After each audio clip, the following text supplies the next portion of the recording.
All right, everyone, welcome. It is December 16th, 2024. We are playing our actual first session beyond the Tinderbox demo of our game Legend in the Mist, published by Son of Oak Games, or soon to be published, we hope, by Son of Oak. We have just demo rules and our imaginations, and that is where we are going with this campaign. So, welcome everyone, my audience of 2 or 3 that watch. Thanks for joining. It's funny. Not last night, but the night before, we had a side-by-side off-road vehicle parade that goes through our neighborhood every year, and they dress their, you know, razors and Polaris machines all up with Christmas lights, and they play blast music out of big speakers, and they just zoom around in a long line of about, I don't know, 100 or so, maybe more vehicles. So I streamed some of that live on this YouTube channel because it was the channel that was handy, and I think there were a total of 17 viewers total. The most at one time was 4 over the 15 minutes or so that 20 minutes or so I streamed, maybe 50. And it was funny because I think that's the most viewership I've ever had on my channel at once. I think that's hilarious. Anyway, just a fun Yeah, that's aside funny. of of how I am not doing this for the money, right? This stream is for anyone interested in Legend in the Mist. It's also mostly for me and the players of this particular campaign to go back and look at what happened. This will be especially handy anywhere down the road where one player can't make it, or we have another player that wants to join. They can go back and kind of catch themselves up as to what the adventurers have been up to. So anyway, that is the primary gist of what this is all about. So I just want to make sure that I'm actually streaming. It doesn't look like it. My live chat went up earlier, but it's not actually streaming. Oh wait, maybe.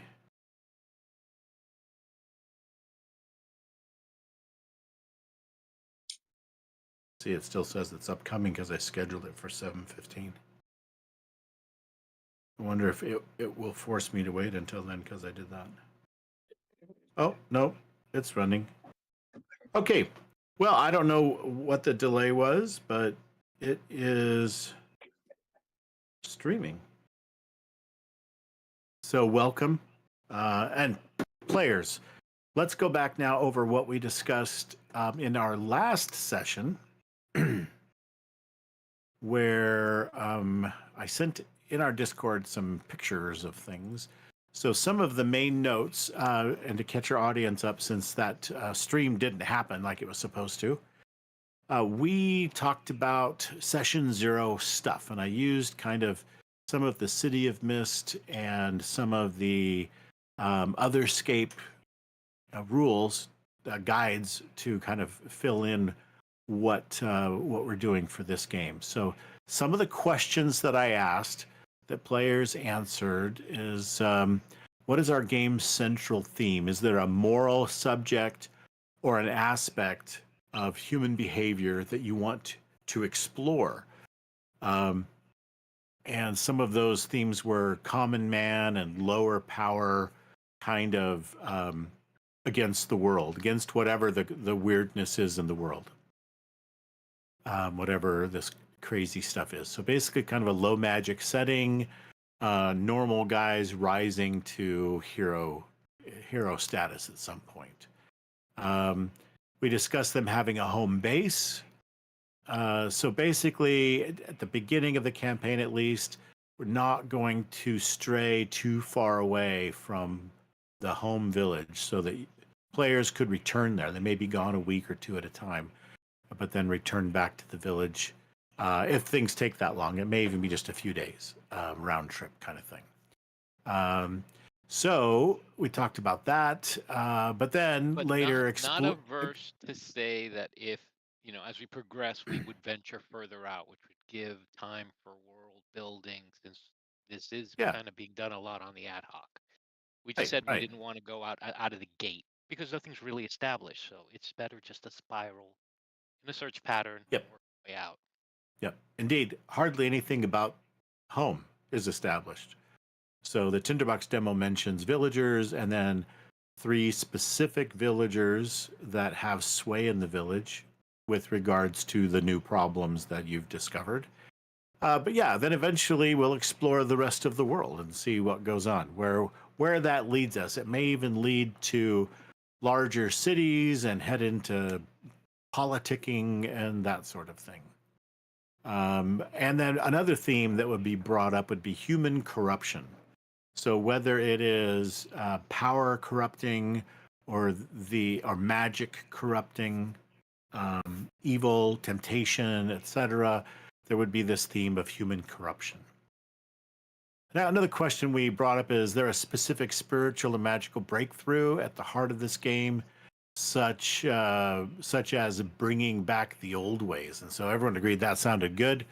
The old ways, forgotten over time, new interactions, maybe technology, maybe the old ways or technology. We talked about kind of sufficiently advanced magic. And maybe technology is the old ways. We'll see. Maybe the old ways are the only solution to the problems that these companions face. And other things they do maybe just stem the tide. So are there specific mythologies? A lot of the players like Norse mythologies, something like that. Also Japanese mythology, that kind of background, the kind of mythology that brings, those kinds of stories. We won't actually have Thor and Odin, etc., but we will have maybe gods like that and the way those gods interacted with man and each other, etc. What is the companionship concept? So, what kind of people are the protagonists and what brings them together? So, the Red Marshal has observed the mettle of his group. Apple Picker wants to be an adventurer, become more than just the little orphan waif that he has been. And we didn't get any exact feedback on some insight on maybe the old wise one. Do you have anything you'd like to share about that? Yeah, Derlin wants to go back to his peaceful days. He doesn't like rowdiness or chaos or anything, so he just wants to see the world brought back to order, I guess. Cool. I have kind of a sense in the Tinderbox demo that there have been things afoot that are making him quite uncomfortable. That are Yeah, making him heavily concerned, especially since those of his ilk that are spread throughout the Dales have treated their responsibilities, their craft, casually. And maybe you've taken it more seriously. And so you have caught wind of something foul in the air, so to speak. And you're concerned that the people of the Dales are not even close to prepared for maybe what storms come over the horizon. good. But then you do have this longing of, can't we just, leave everything? Can they just leave us alone? It's our way to. More. He wants. He's a little too old for doing this job. He wants everyone, the younger generation, to pick up the torch. Right, and maybe they're not. Maybe they're just, Yeah. yeah. Okay. Damn All right. fools can't do anything. All right. That And then apple picker's got to start carrying his load. right. And there was some discussion about the apple picker maybe trying to learn some of the old ways as well. So I think that was one interest the apple picker had, was kind of picking up on, while currently more like the roguish, street thief of sorts, the apple thief. Maybe he was interested in some of the fighting ability of the Red Marshal and some of the old ways, trying to figure out how that all works as well, and maybe learning to do some of that, apprenticing in a maybe casual way, or maybe no, I don't know. We'll see. All right, what kind of missions do you usually go on? I asked this question like in retrospect. They're looking back on the good old days of when you went on adventures. What kind of adventures were those? And you came up with mystery, exploration, finding and resolving problems, becoming heroes in the process. As players, not particularly hot on puzzles. But the term glory hounds was used and saving people. So most of you are interested in saving the innocence of the Dells, and then maybe some of you were looking for some of that glory. Yeah. Okay. What kind of enemies do you face? And the answers were that you're open to horror, fantastical creatures, and maybe even some politics. Mythical creatures, fantastic monsters, and there was a lot of discussion about how this game excited you as players because the rustic fantasy side of things would give you brand new perspective on monsters, that even a classical zombie may come across completely different, like Awakened Century, a soggy, suit of rusty armor with something trying to be alive inside of it, etc., and not really knowing what to do with that or how to deal with it, and trying to figure it out as you go. So we thought that was a great take on this. So those are the kind of enemies you may face, the fantastical monsters that you may encounter, maybe monsters that you've never seen before as players even. And will certainly, even if they appear similar to something, they may have different motives, different abilities, different weaknesses. So And talked that about is what are the, that's part of the large selling point is the unknown. If you had to underline one word, it's unknown. Unknown is yeah. very attractive. It's new. It's fresh. It has a lot of connotations attached to it, and that's really what I guess in a way it's brought us all here. And I think that was some of what made the 70s and 80s of role playing very attractive was, hey, there's this cool thing. We don't really know what to do with it or how to play it, but we're going to get together and just have some fun trying to figure it all out. So there was this whole discovery of not just mythology and strange creatures out of mythology, but some weird made up stuff that we'd never seen or heard before. Yeah, sure, everyone knows about dragons, but a rust monster, that was different. And an ooze or a gelatinous cube and that sort of thing. So D&D way back in the early days had a lot of mystery to it, especially as dungeon masters generally are the only ones that had the books, and they guarded the monster manual carefully, right? And so that it was fresh and new, and when you encountered something, you're like, oh my gosh, what the heck is that? Troll, what is that? How does that work? And What the beholder? Exactly. So I think we'll have good opportunities to kind of see some of that in this game. So every monster that you will encounter will be one that I have sort of crafted from my own imagination or inspired through other things. So we'll see where that goes, but that's kind of the angle we're going to go. And then the question we then went to was, what are the Dales like? Lots of old ruins from some ancient empire long past. Then there's this miasma craziness going on here, whatever that is that you've just discovered for the first time. And then some cooperation between villages, but mostly they're self-sufficient and trade. Maybe they're sometimes suspicious of, what else is going on. But I would say the Dales is not necessarily like just the Shire where it's all happy-go-lucky times. There certainly may be other things going on, normal struggles that humans encounter. But so anyway, that was the gist of those questions. We also talked about the tone of the game. There will be some dark, maybe some comedy, opportunities for comic relief, high drama, etc. There may be some opportunities for some emotional interaction with NPCs or each other, whether that be anger, sadness, having a bro moment. Any of those kind of things might happen in this game. So, are there other races in the Dales? Was a question that came up. And are there dwarves, elves, halflings?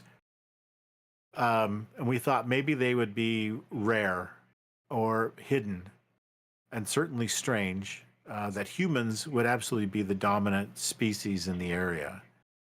But we would discover whether they existed during play. You guys wanted it to still be something of a surprise if you did encounter any non-human species. Right, like we interpreted that woman that we encountered was not a human. There was something off about her, but again, that would require us to go and investigate. Right. Yep. Very good. So then we also talked about magic. So everyone agreed low magic felt right for this game. So it's hard to find. It is relished when found. Not everyone can do it. We wondered if it could be learned or taught, and maybe. So it's also competitive. Those who have magic may be coveted or envied by others. Potions created via the old ways. So there are some potions, and maybe the wise one already knows of several ways of making different kinds of potions. Healing may be a thing, but it may also be more like a hedge wizard herbalism magic of some sort, right?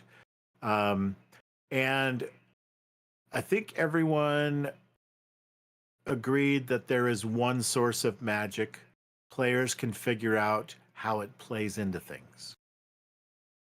So because we talked about religion magic, like D&D separates that clerical magic and druidic magic away from wizard and sorcery and all that kind of stuff. And then we even talked about sufficiently advanced technology being indistinguishable from magic. And so maybe some of the old ways is actually Star Trek grade magic that just heals somebody or, can kill somebody or whatever. Who knows what. So those are the ground rules that we set during our session 0. Any questions or comments about any of that from you, players? Could I make like an amendment to like the Sure. magic and the relationship with like possibly it being tech, really high tech stuff? Could I request that it be like alien sort of in nature, or less sort of like direct, oh, it's just quantum, black hole or whatever, but just very there's a reason people don't understand it. It's just alienish. Yep. All right. Well, there was a discussion as to whether or not we would want technology to tie into it, because technology and magic at certain points are almost interchangeable. So what we would discover as to the source would be, self unfolding as we went through the story. Right. Yep. Good. All right. That's good. That's good direction. So, in other words, you don't want it to just be like, I found a laser gun. Right. Boring, right? Yeah. But maybe something else that, like bio-powered weapons or something like that. That, like, you put on this bracer. You see it as like this bracer, but maybe it's something more alien that powers it, and something like that. Who knows? Who knows where we will go? I think it will start to flesh out over time, and we may never get there. I don't know. It depends. we will see where this goes. Every day I will, or every session, I will have laid tracks before you that can go in various different directions, and whatever you choose, I'll have something pre-planned for that, or at least an idea of where to go from there. I suspect that this system will be well suited to improv or kind of winging it, much like we talked about Dungeon World. I had rough sketches of what might go on in the plot for that session, so that it was maybe, what's the word, fulfilling or satisfactory for all the players. But I think that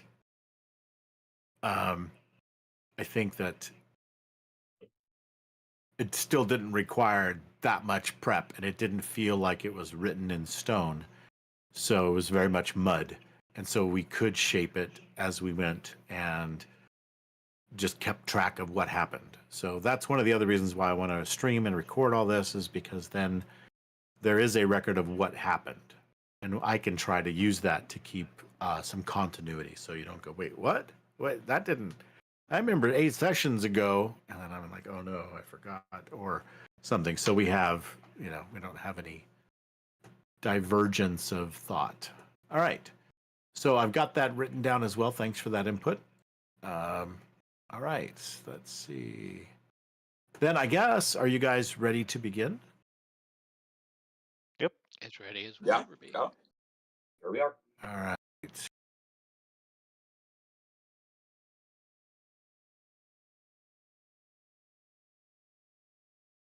All right.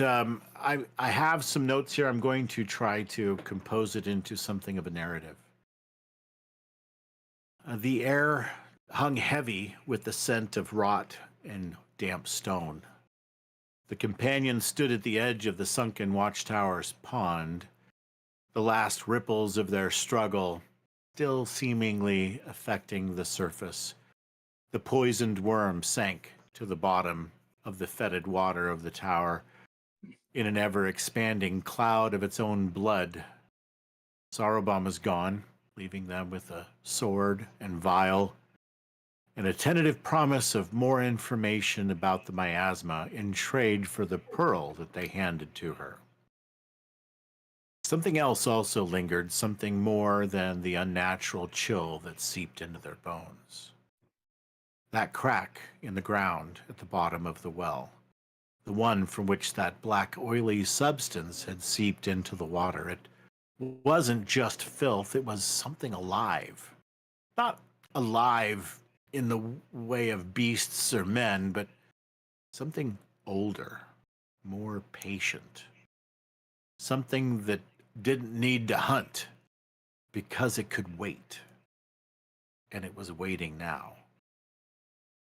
Sarobam had spoken only in riddles, her presence fleeting, like mist through the trees.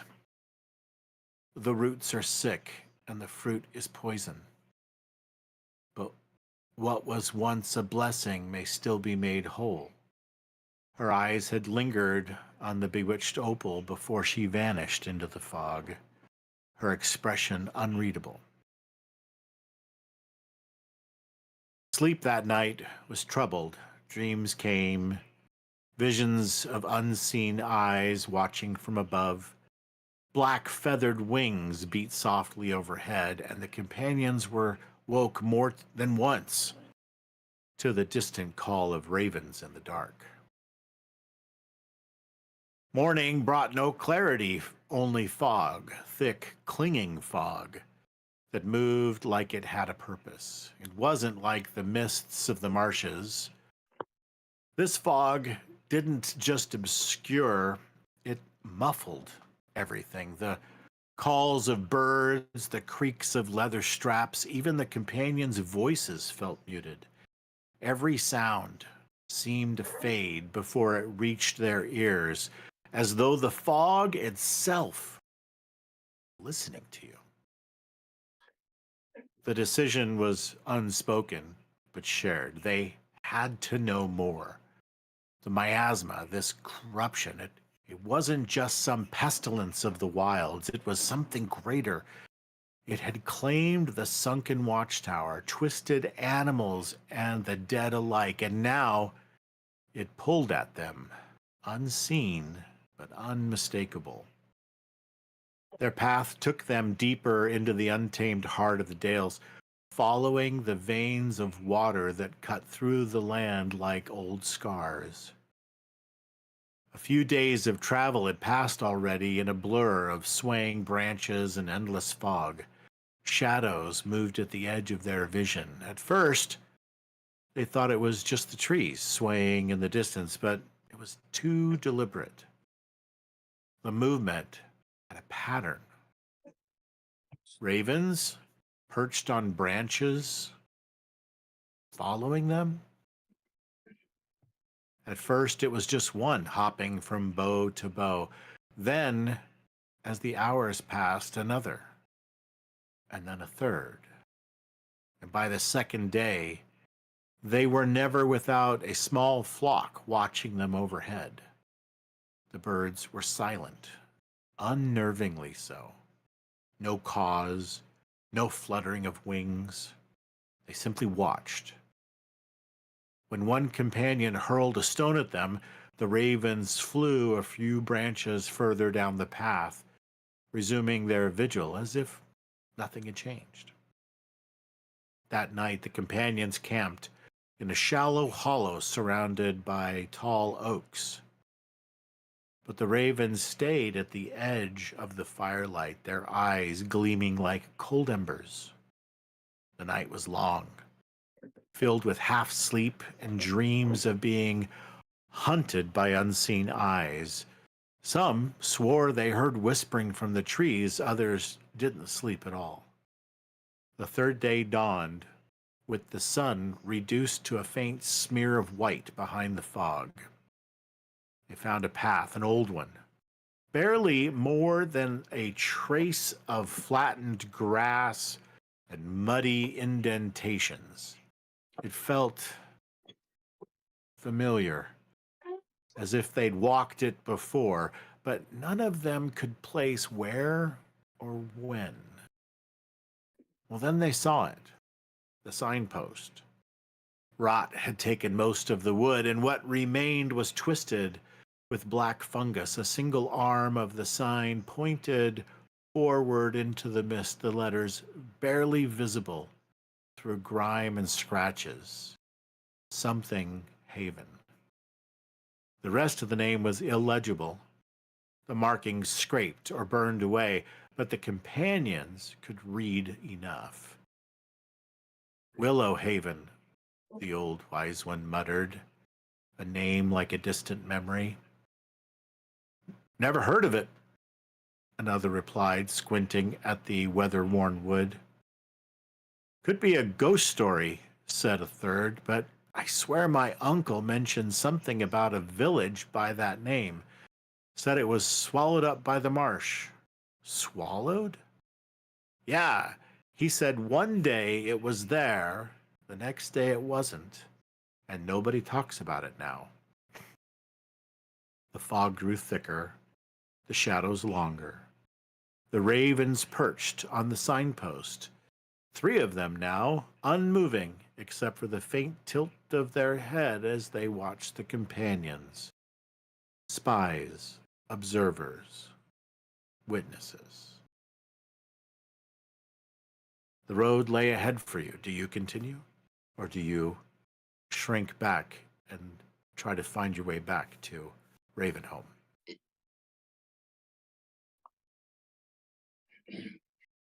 I'm very excited. Eyes are wide, looking around for things that are new and interesting. We came out to investigate, and investigate we must. Well, if the 2 young ones want to go, so be it. You'll keep him out of trouble? Yep. Okay, very good. On this map at the top. Oh, not this map. Wrong map. Stand by. And we wake up, and it was all a horrible dream. Right. Ta-da! You're back in the field. Yeah. A dynasty twist. Right? Good grief. There we go. That's what I meant to do. Activate. Wonder Twin Powers. Activate. You are at the top of this map.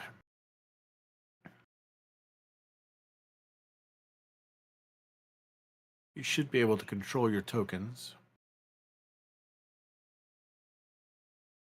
This is some old forgotten road. The mist is very thick here, causing kind of a darkness almost around you. So you can see only about 30 feet ahead. What?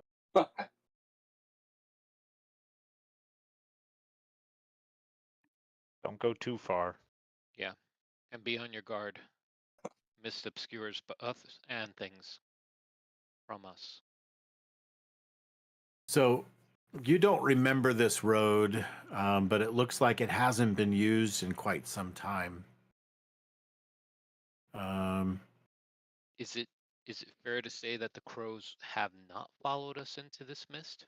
No, they have been following. This is the mist that you've been walking in for a day or two, and it just seems to have gotten thicker. And they are still with us even in the thickness, or have they pulled Yeah, back? yeah. They're flying. No. They're flying, Okay. just staying just within view. Kind of unnervingly so. Interesting. Okay. What can we see about this wagon? This wagon has fallen in disrepair and seems to maybe have broken a wheel initially, but now the rest of it is just being consumed by nature. It's been here long How- enough. It is covered with Yeah, moss. how old does and it look? It looks pretty old. I would say your guess is maybe it's been there 20 or 30 years. It's been quite some time.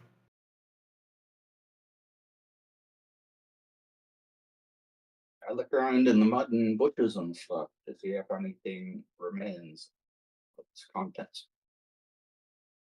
Of course, looking for some kind of treasure for you to add to your collections. And there really isn't anything of interest here. You find a couple baubles that maybe, they're things like maybe a rusty nail or something like you find a couple of things, and of course you can't help but put them in your pocket. Oh yeah. Should we decide what we have in our backpack? Yes. Yeah, be sure that you've done that. It's a good point. So go check your backpacks and make sure that that you would have remember every time you kind of take a set camp, you can rearrange what's in your backpack.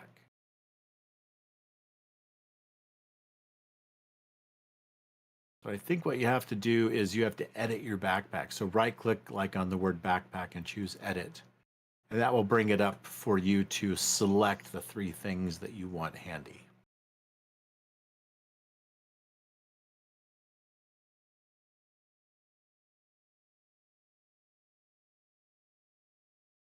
That I seen the backpack. It has, at least for my character, a good sword. That is not the one that we found out that we got out of the well. I think it might be. Okay. I think it might be. So the sword that you ended with is oh, it's called an untarnished sword.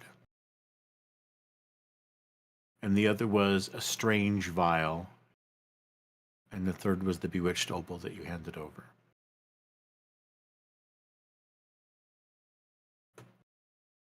Sumi So that- certainly. The sword actually would be hanging by my sword belt, not necessarily in the backpack. Probably the other sword I started off with would be the one that's there. Sure. Like Okay. you stow it on your back, sure. Mhm. Yep. already. So Derlin sees that there's a skeleton of the horse or mule or whatever it was pulling this cart at the front of it.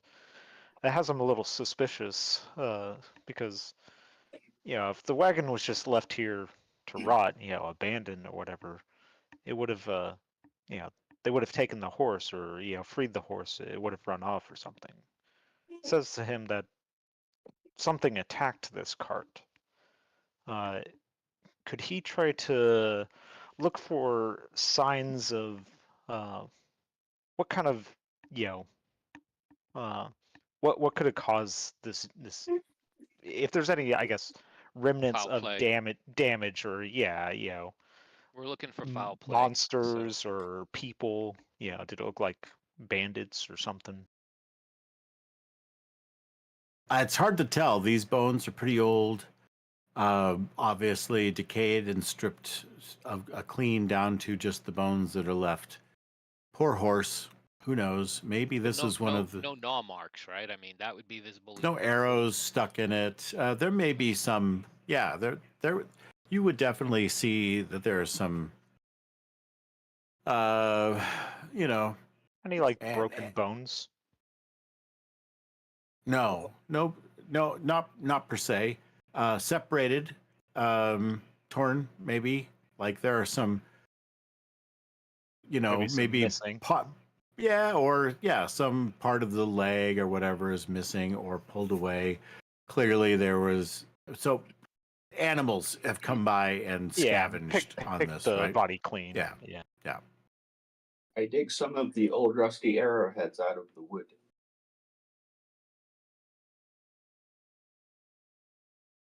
Okay, so if you would like to find arrowheads in that wood, you certainly can. So you think it was bandits that may have come along, and you think this might be the reason? I am good to go with that if you would like.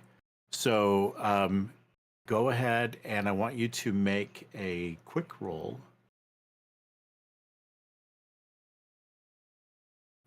Maybe it's a tracked roll. So go ahead and make a roll with the tags that you think would be appropriate for finding the cause of this wagon being here, that perhaps it was bandits.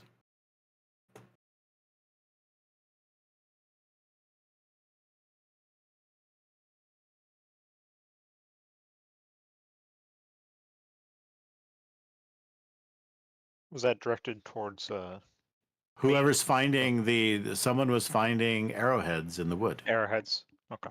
The applehead. Yeah, okay. So apple picker, maybe you found some arrowheads. So let's have you roll and choose some of your tags that you think would help you have found those.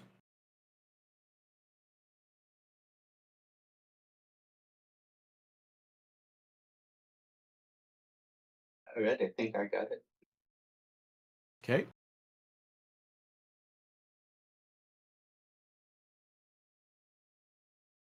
Launch that roll. Let's see it. I think it'll send it to me if I recall. It's been 34 days since we played last. That's crazy. I mean, our session 0, it wasn't really play. Was it really that long ago?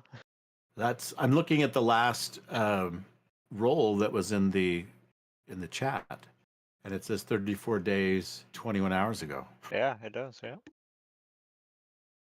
Well, yeah, but we did the whole session 0 last time. Yep. So we fit that in. All right.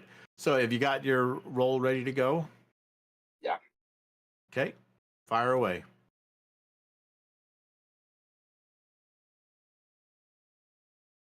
Okay. Wants to roll with the tracked outcome. Finders keepers. Perfect. Rascal and Scrappy. Well.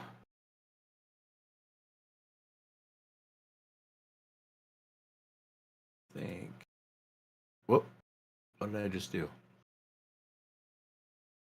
Oh, there it is. Okay, I just collapsed it. I thought I broke it. All right.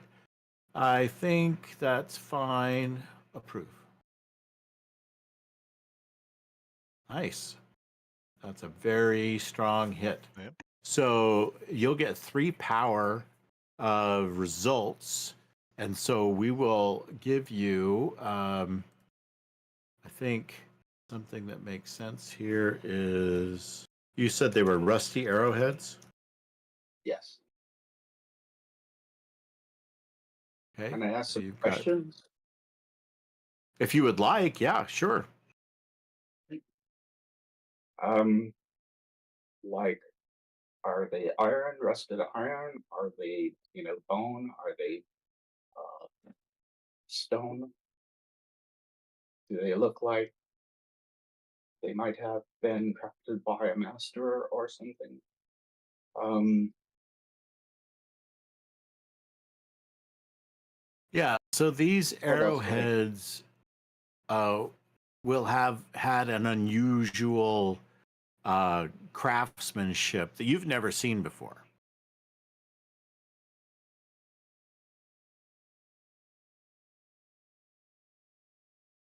I need a couple minutes. I'll be right back.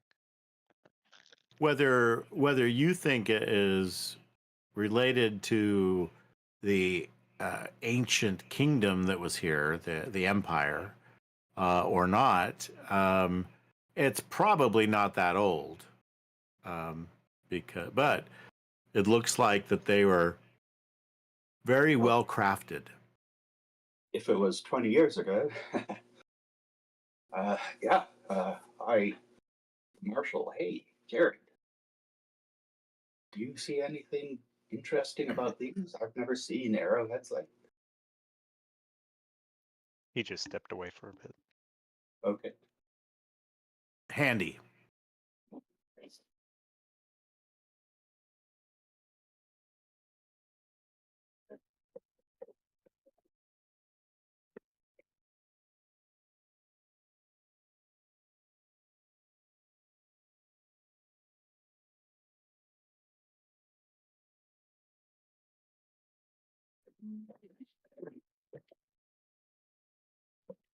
Let's see. There's one more thing I'm going to. It may cause a restart. I want to reduce the pop out icon only. Okay. Oh, nice.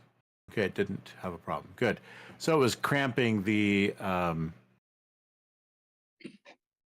top of your character sheet to have this pop out read the whole word pop out. So I've removed the word. It's just an icon that looks like it pops out. So you can still pop out your character sheet or your journal if you're taking notes or anything like that. If you'll have 2 monitors or enough room to pop it out off to the side, so it's its own window, you can still do that.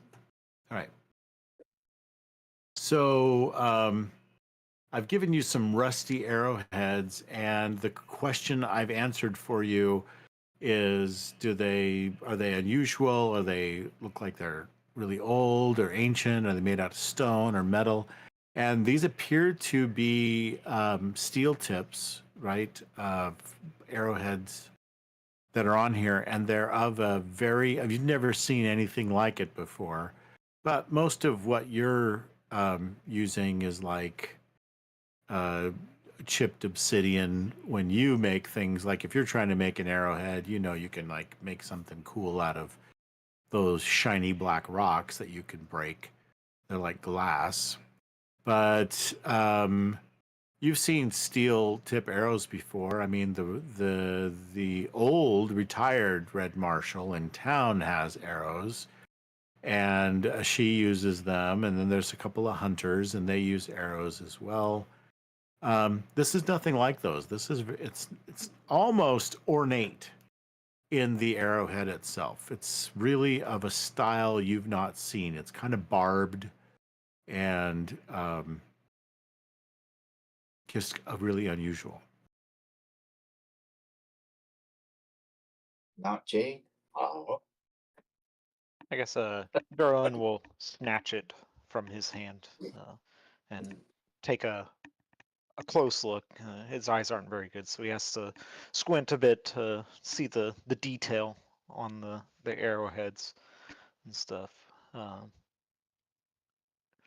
Has he seen anything like this in his travels around the Dales?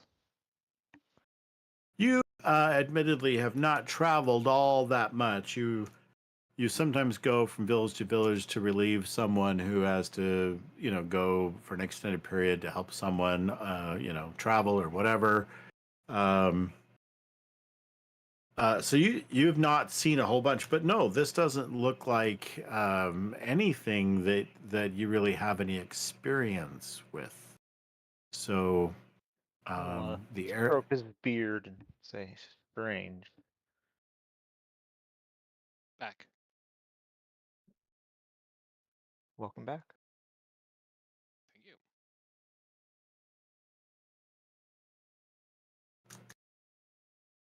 Guess we'll advance on. Mm-hmm. We were just discussing the arrowheads, which do not seem to be anything that I know of in my life. Another carriage.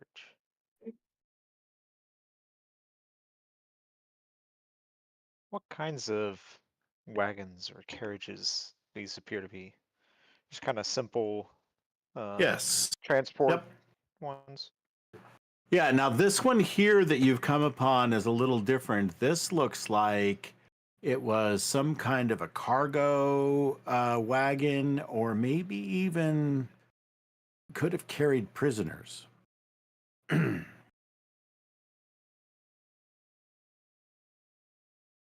Are there any human remains? No, none. Is this an older vintage, newer vintage, same kind of erosion No, to it? it could very well be contemporary with the other wagon. It seems to be like it's aged that long. Let me see if I put in chat images. Nope, I didn't. So I cannot send you a picture of that arrow. I'll put it in Discord for now. We are seeing broken weapons and what would appear to be arrows in this wagon, correct? This wagon was assaulted. Yeah, there's definitely, you found arrows. So there's one of the arrowheads in the Discord chat under possession chat.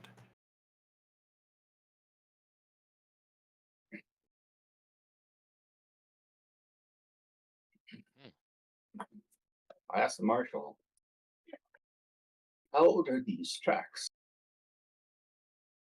Has anything come this way since the wagons? Good question. Let's There start. really don't seem to be tracks. Like That you makes don't it- see footprints or anything like that. I mean, time and overgrowth probably would have done away with a lot of that, but depending on, So I should ignore the ones in the picture. you see footprints? What tracks do you see? The path here that the wagons are on has like Oh, lines. like some ruts? Yeah, there's ruts. Right. Right. Yep. Those are But the you don't ruts from the see wagon. like Right. you don't see any human tracks. This is obviously, and you kind of already knew that this was a much less traveled road. But the ruts are kind of damp based on just, overall general the mist and maybe rain and whatever. It's not sloshy muddy. These are not fresh by any means. Do these wagons have any markings or indication of whether they Not- were owned by a certain company or anything? No, good question, but there's no indication of that at all. So what you see is just old, very weather worn. I mean, think the old West, but today looking at things that were used in the old West, and they're really old, and like if there was a barn here, it would be sagging and falling in, and that kind of thing. Right. It's just the weather worn, the ravages of time, and dilapidated. yeah, and still at the top of a nearby tree on a branch, small flock of ravens watch silently.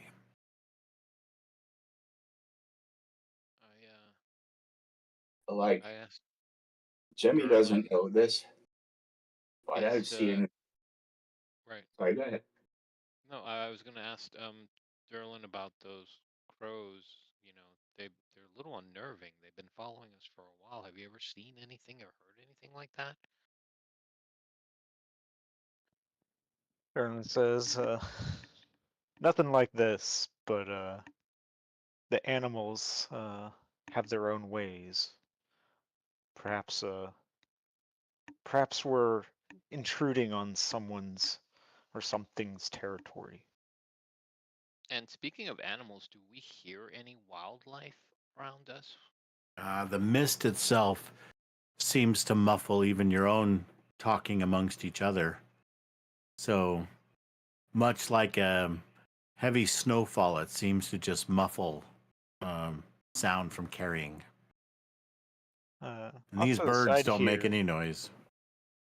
off to the side here, does it look like a path going off to the side, or is it just kind of like a, what would you say, like a creek bed or something? Yeah, it looks a little bit like maybe at some point there was maybe a deer run or something like that, and then Right. maybe just rainwater washed down this way and created, because you're kind of in this little mini canyon, right? It's not very big, but it's got some, definitely the road cuts through the mountains here. So maybe this path was at some point kind of a river that ran dry and turned into some kind of a path or road that was used and then hasn't been used in quite some time.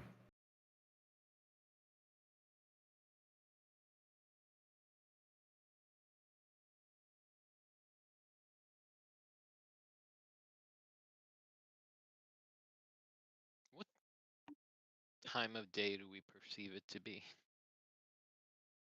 It's probably early afternoon that you've gotten this far. Okay. Not just from the top of this map, but in your travels for the day. Okay. Darlin will call out to Jimmy. Get over here, boy. Yeah, you can't even see him anymore. He's disappeared into the mist ahead, and you've lost track of the old wise one, too. There he is. Okay. I'm a young lad. Yeah. Wander around in the fog by yourself. Yeah, let's not try to stray too far. Again with the young lad thing. Where are you, Uh, Jimmy? I said get young over again. here. Oh, hey. Sorry.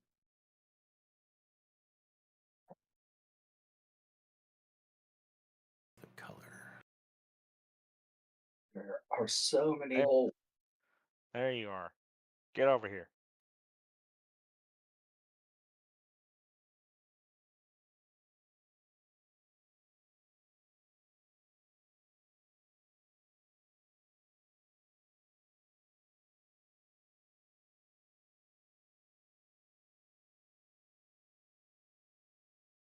Tell my compatriots not to drop their guard. You know, we're going into unfamiliar territory, so we don't want to be caught flat-footed. You got strong young legs, good eyes. You're kind of small. How about you climb up that trail and see if you see any more uh you know carts or remains left from people that might have fleed.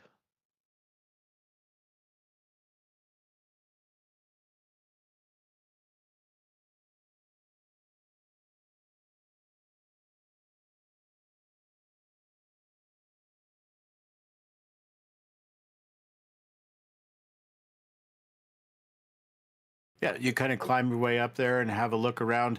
This appears to be kind kind of just this area of woods that have kind of seen their better days. It's very grassy here, where it's still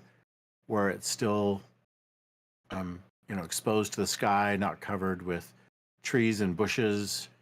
And so yeah, there's lots of, so you're kind of up on an upper area.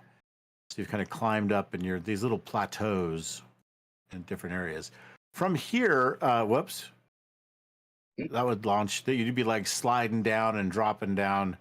Oh, I thought it was up in the trees. So like right here, there's kind of a cliffy area, and then right here, it's a little bit like an escarpment that goes down to where you're at now, and then it goes down again, back down to the bottom here. What do you So you- see?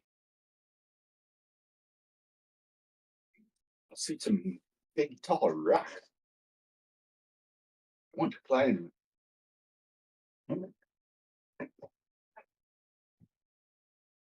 You'd probably have no problem sliding down, but I just wanted to make sure you understood kind of the 3D nature of this terrain that you're climbing around in. I don't see it being Oh. particularly dangerous. Was I in this tree over here? I thought from there I was, looking around. So here, I'm going to Oh, you show just you. got So around that tree. this area, yeah, this is actually climbing up here and kind of going up to a higher area. And so you can see there's some fallen trees and such that may or may not have been placed there. And then you kind of got back, and there's this little hollow, and then you climbed up that and then climbed up to here. And so now you're kind of on the high ground. Yeah. And so at this point, you kind of launched yourself all the way down to the bottom again, where the red marshal is now. But you'd come here, and then you'd kind of slide, skitter down to this, and then walk over to this, and then slide and skitter down here. So now you're back down to the ground. Now, while you were up here, Mr. Apple Picker, you would have made out to this direction. I'm going to ping the map to kind of this direction.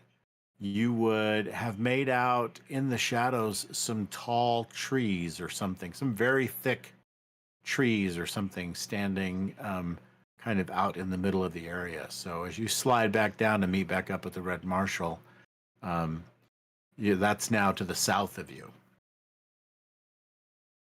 I said, Yeah, that direction. Yeah. There's some really big trees this way. Big. Interesting. I would figure that with Are they the following biggest I've ever seen? No. But they're big.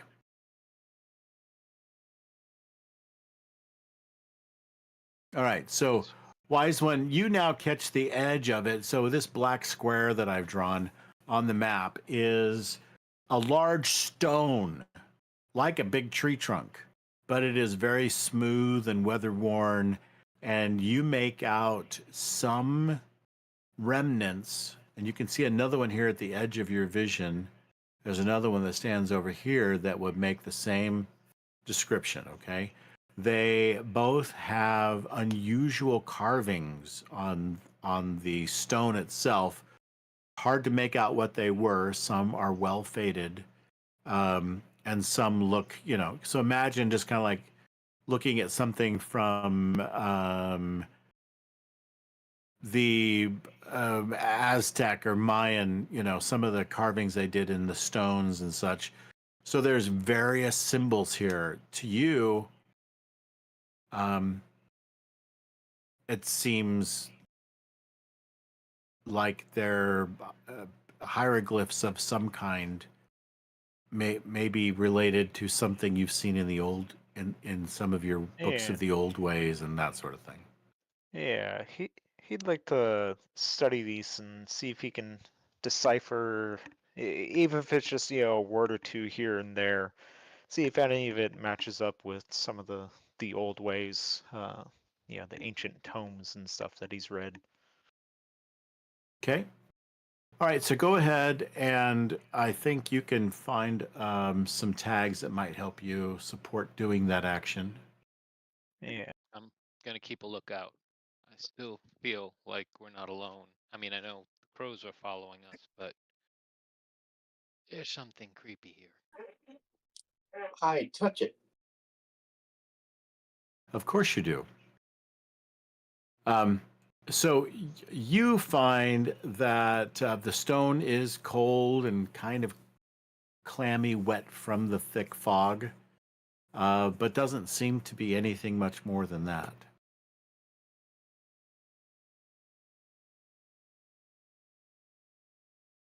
I mean, we probably got stone carvers back at the village, so are they better than this?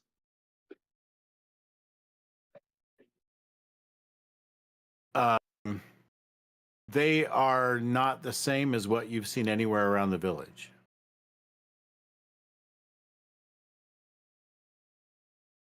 I have a question on whether a tag would apply or not. Mhm. So Outland Recluse. Have I possibly, as someone that's lived out in the Outlands and stuff, run into some of these stones before or this writing before? Maybe, Or is maybe it most? some of the really old ruins maybe you've encountered may have some writing on it that you may find some similarities or something. That's possible. You could use that tag. Okay.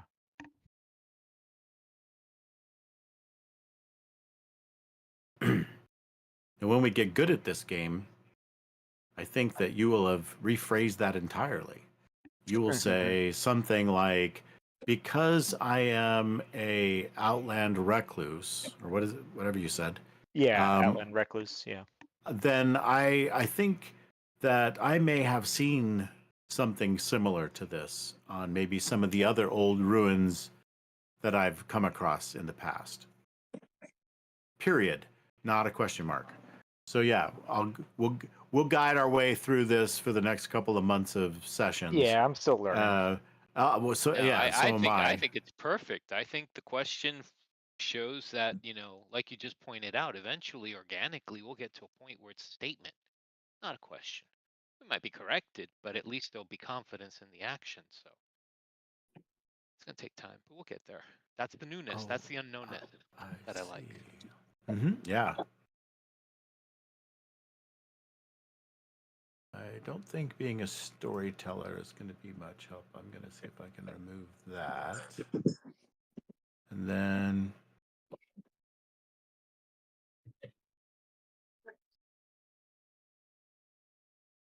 ancient lore, Twilight encounters, Outland recluse, seen a thing or two.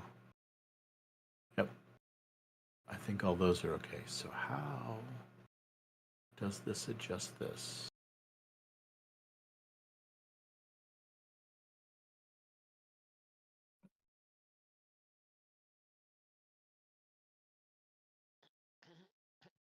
I apologize that I don't have a clear idea of the workflow that goes back and forth. It's not like City of Mist's module, which is pretty clear and live. Like I watch as you select things and it pops up suggestions. Yeah, and this is more like we do it and then submit it to you and then it's and in then I your hand. approve or reject. So I guess if I reject it, what happens? It goes back to, oh, I see. Yeah. That lets me remove. Yeah. So there we go. So And then I'm I good. can tag skip GM moderation and just hit roll.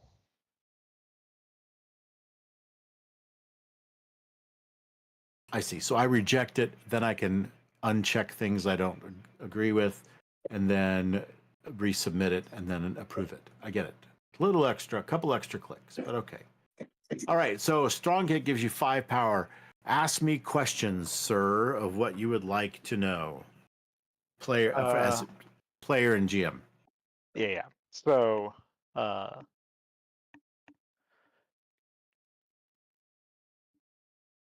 questions. So what language are these hieroglyphs in? Yeah. Is it a language I know? It doesn't. No, it is not a language that you know. It doesn't seem to be a language. What what sort of message does it seem to be trying to convey? Warning. Warning. Um,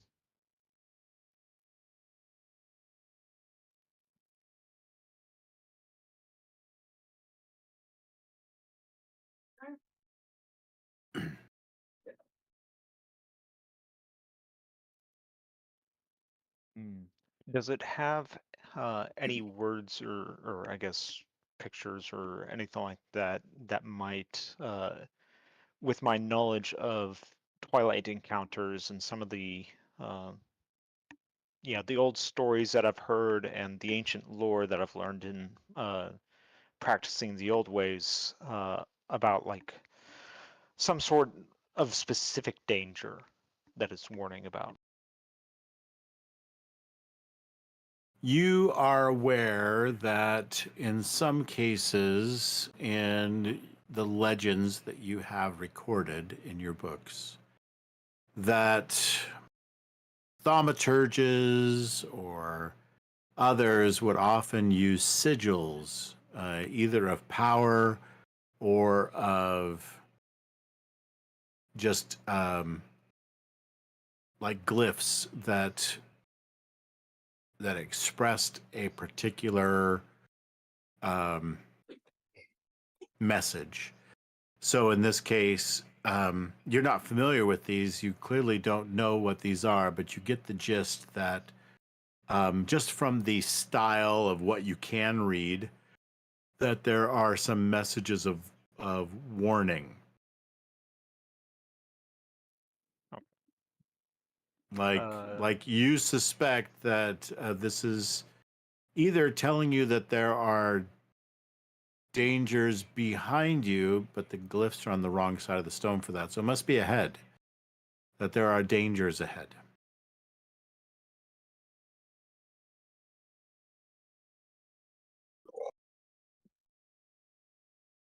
At him saying that, I'll start sliding out the sword and hold it in my hand so that it's drawn. It's a drawn weapon, even if I just leave it, at my side.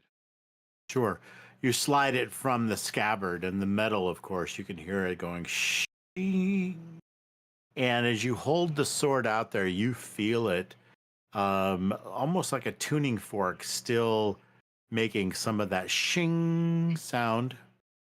And you can feel it kind of through your hand. It's not real audible in any way, but it definitely seems to be resonating because you've drawn it and and it just sort of makes this I don't know, it's very subtle. I wouldn't even call it a vibration.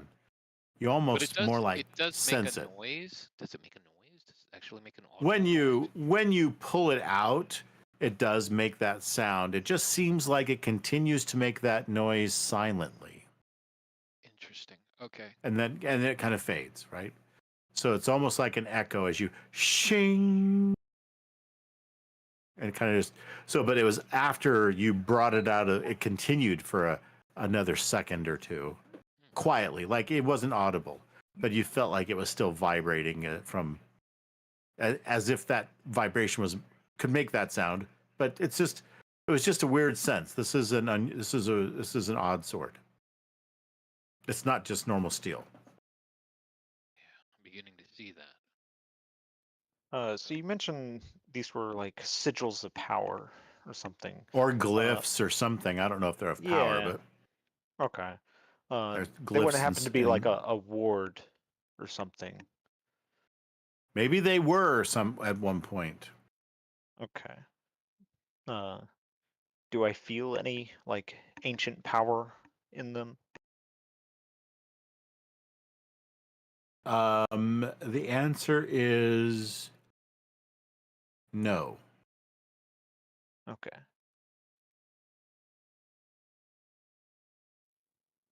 And that kind of rounds out the questions that you Yeah. could get from that studying these. Oh. And once again, the apple picker has wandered off into I found the edge of the world. yeah. Yes, he fell off. He fell off the world. Now hold on here, apple picker. I want you to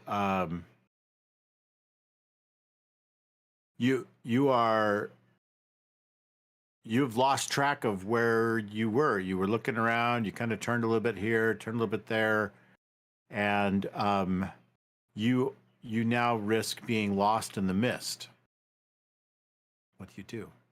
Is it far enough away that I can't hear their voices? No, you can't. They get muffled and disappear, and then they seem to echo from one direction or another. It's hard to tell. And then there's these other whispers that you can almost seem to hear.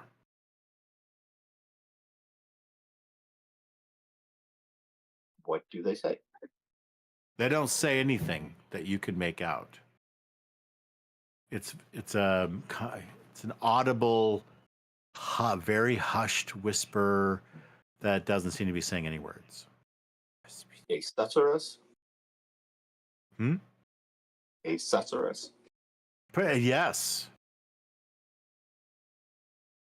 You've sussed out the susurrus. So Like, is it threatening? Is it, alluring? I think the threat you face right now is not being able to find your way back to your companions. You seem to have found yourself have wandered off a little too far ahead, and now you're not sure where, because you kind of have gone left and right and kind of turned around a little bit, but then you're like, wait, that doesn't look like the way I came. I can't tell. And you don't see them anywhere. You don't hear them anywhere. All of a sudden, you seem very, very alone, except for a couple of ravens. What do you do? Yeah, I look at the surrounding area and see if I can recognize any of the marks and maybe footprints and stuff like that. And trace my way down. Yeah, you don't have any footprints. You haven't made any footprints in this kind of, it's not soggy, it's not muddy, but it's not dusty dry. But you haven't made any footprints. So you're going to try to find your way back. Is it mossy? Sort of, but not, just here and there. Yeah, and grassy and and still kind of dirty, but it's more like a damp, just kind of damp, not soggy, right?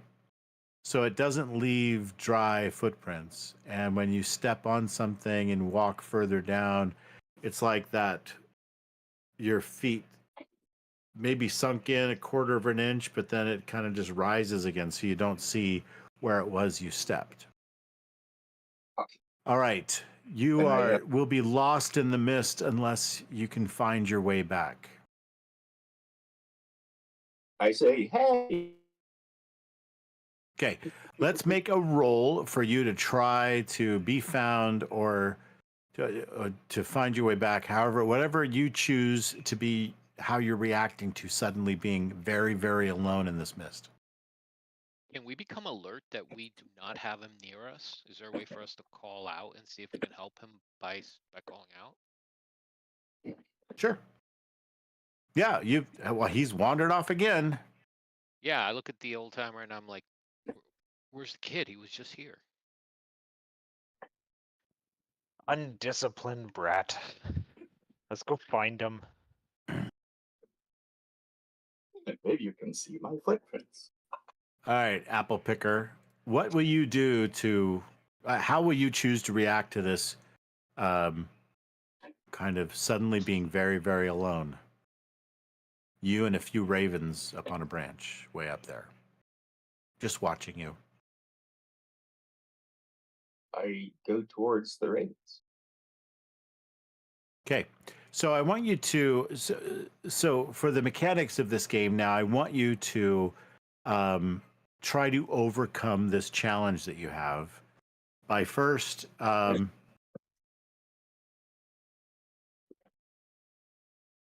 picking tags that support the action that you want to take. So, in other words, the problem that I'm presenting you with is being lost. So what will you do to try to address that issue? Because that's what we call a soft move in this game. It is followed by a hard move where I will give you a status of lost. Okay. Okay. And that status will have a certain power tier, and that is the amount that you will need to like wound, right? Chip away at in order to become found again, right? To not be lost. I'm going to give you kind of this status, and in order for you have to then do things to try to reduce that status. Otherwise, you are effectively what the status says you are, right? Uh-huh. It's just like think of it like I give you broken arm 2, and you have to be healed 2 power worth in order to, or 4 power worth in order to heal back that broken arm. And it may take time to do that, or it may take some old ways magic, and then that can heal you. And then the old wise man can take off 2 status, and you're no longer have a broken arm, right? So the same goes. I am going to inflict you with a lost, probably a lost 3 status, unless you can find a way to do that. So this would be a mitigate roll. And you're going to try to avoid somehow using some tags that apply directly with not getting lost. Okay. I have bushel of apples. Strong throw. So while I'm calling out, I also toss apples in the direction of them, hoping that they will see the apples and figure out which direction I'm in. Okay. All right. Anything else? I guess I'm a finder and a keeper. So I'm a person who seeks everything with great interest. Okay. All right. Fair enough. And I'm seeking kinship. I want to know where my people are.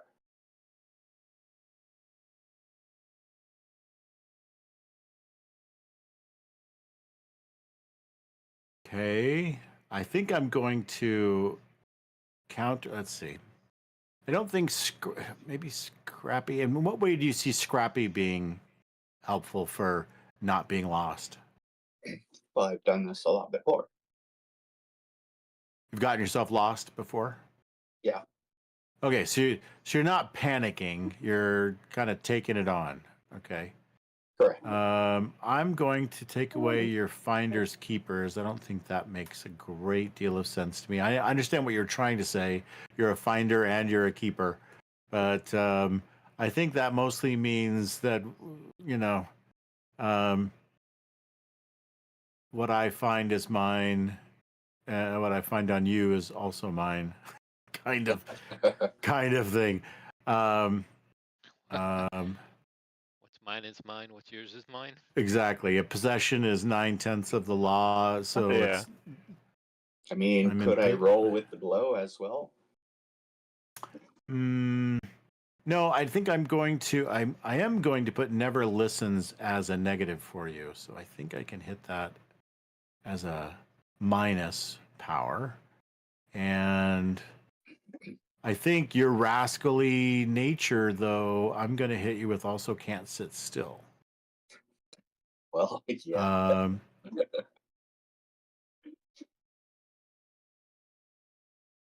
And I know you're seeking kinship. I'll see you're seeking kinship and raise you a belongs nowhere. All right, you may go ahead and click the roll dice. And let's see how that comes up.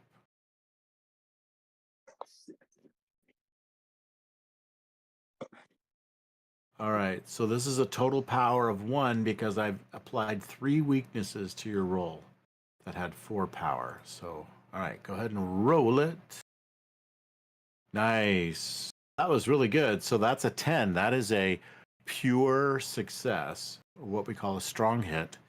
So with your 1 power, you overcome. Wait, let's go. Hold on. Mitigate. We got to change this to mitigate. instead of a tracked outcome.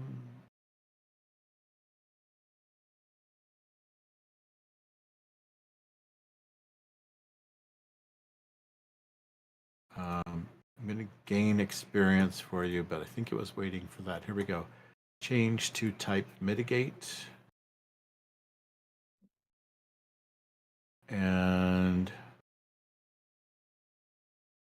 so the good news is 2 power per tag, 1 power per tier. So the good news is that reduces your lost 3 to a lost 1. So I'm going to give that to you as lost, and I think I'm doing this right. Lost 1.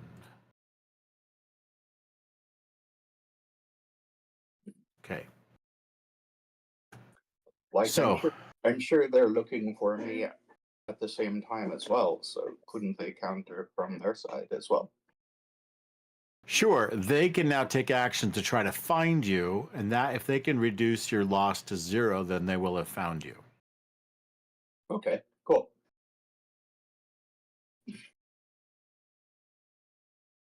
So here's where you can play in. You may find this to be fun. You may find it to be cumbersome. I don't know. I kind of think it's fun.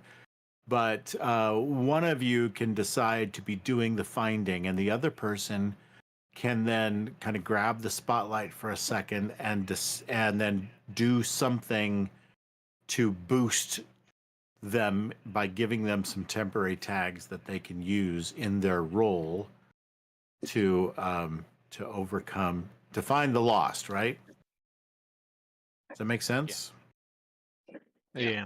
I'll try to find them, since I've probably had to go look for people or been told to do this, that, and the other thing. Okay. in my training. So Yeah. I'd So wise like, one, if you think of something that you can do to give him a tag he can use to boost his roll, then you certainly can do that. So, being an outland recluse, he's walked around the woods, on his own and stuff like that for a while. So he's pretty good at keeping his bearings straight and stuff. So at the very least, he can help the uh, uh, what is it, the red Red marshal.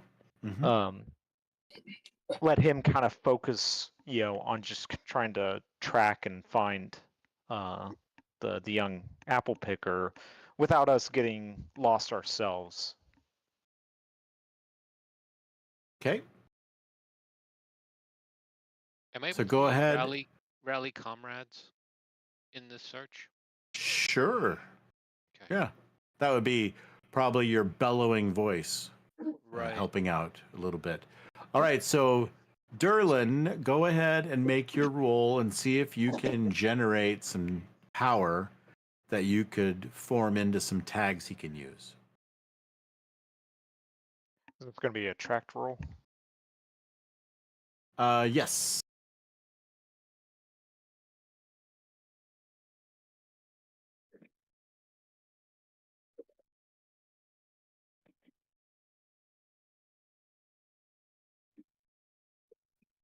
How did you work your can't fool me into this?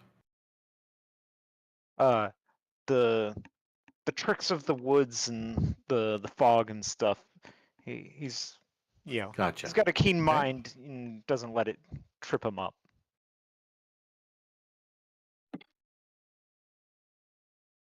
Okay.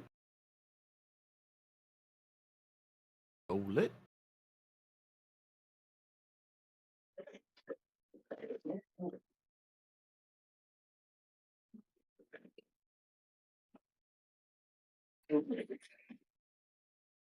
I'm going to actually throw a minus onto you. You're grumpy. You don't have time for this foolishness. So that'll be a Makes -1 to perfect your sense. power. Okay, go ahead and roll your dice if you don't think of anything else to add to it. Nope. Okay.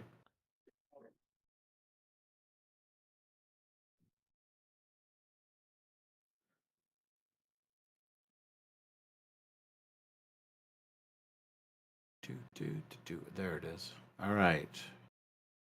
All right, here we go. Nice, good strong hit with a 10. It gives you 1 power. So,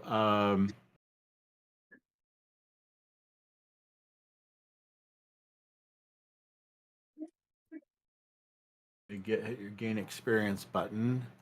And then I think we can. Maybe it is a disrupt influence. We can. So. All right. So you can give yourself or an ally a new ability using tags. It is 2 power per tag. You only rolled 1 power. So one thing you can do, if you notice on the bottom of your card, it says you can push your roll by accepting consequences to get 1 more power to spend on effects. Yeah, he'll do that. I guess Can't you he'll Can't Yeah. you burn tags as well to get a bonus? Yes, if you burn a tag, it becomes unavailable until you recover it. And so you can do that. How do you recover tags? Usually when you have downtime in other games, it's called downtime. In this game, it would be Okay. called camping or setting camp or something like that. Okay. There will be a move that will give you choices of things that you can do during your downtime. So in City of Mist, you could do things like investigate, give attention to one of your themes. You can like go deal with one of your like you can practice something that will give you a juice or whatever that you could use to create a temporary tag. Or you can heal or like remove statuses or tags that are on you possibly. So it gives you choices in what you can do when you have the downtime, right? Right. So yeah, that's how you would remove a consequence too. So I would give you a consequence. Yeah. Can I suggest a consequence? Yeah, what's that? Yeah. So he's telling the Red Marshal basically, go on, find that little rascal. I'll be right behind you. And so he lets the Red Marshal kind of go at his own pace, but being older and stuff, he's struggling with his old joints to keep up. So now his old joints are starting to flare up, just to keep up pace with the Red Marshal.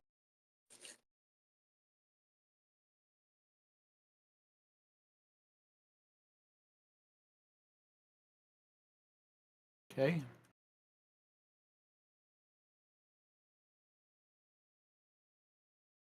All right, so I'm going to give you Aches and Pains 1, and that'll give you an extra power. So now you spend 2 power per tag, so you can give him another tag. What tag do you want to give him?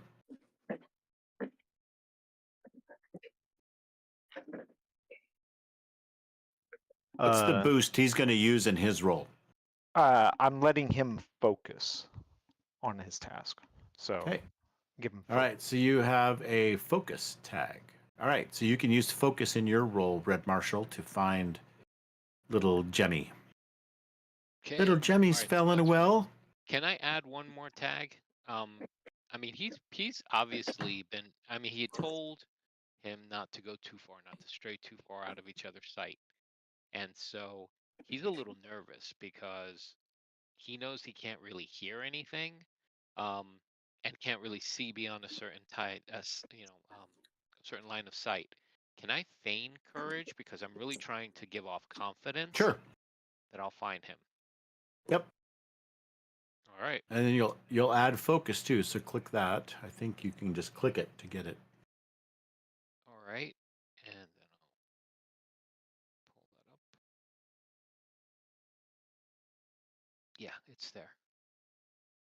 And is this a tract? No, this can be. I think it's a.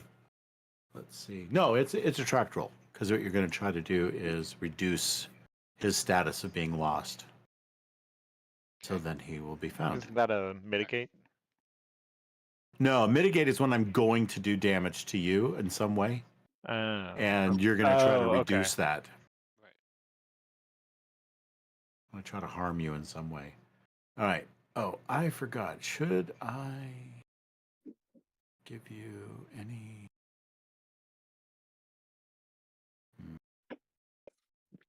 I think the burden of responsibility might play into this.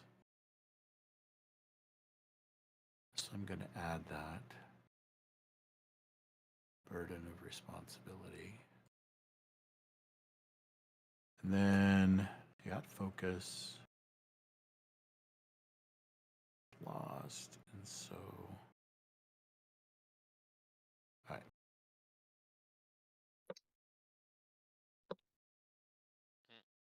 I was going to say the dice have been good to you tonight, but sort of now.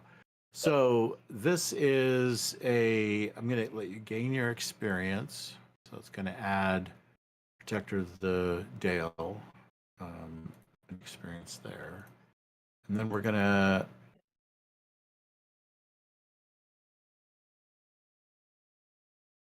let's see.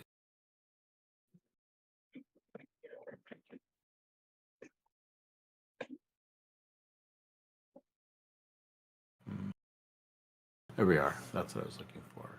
We want to store. So heal, repair, rejuvenate, undo. Reduce a harmful status or recover a burnt power tag.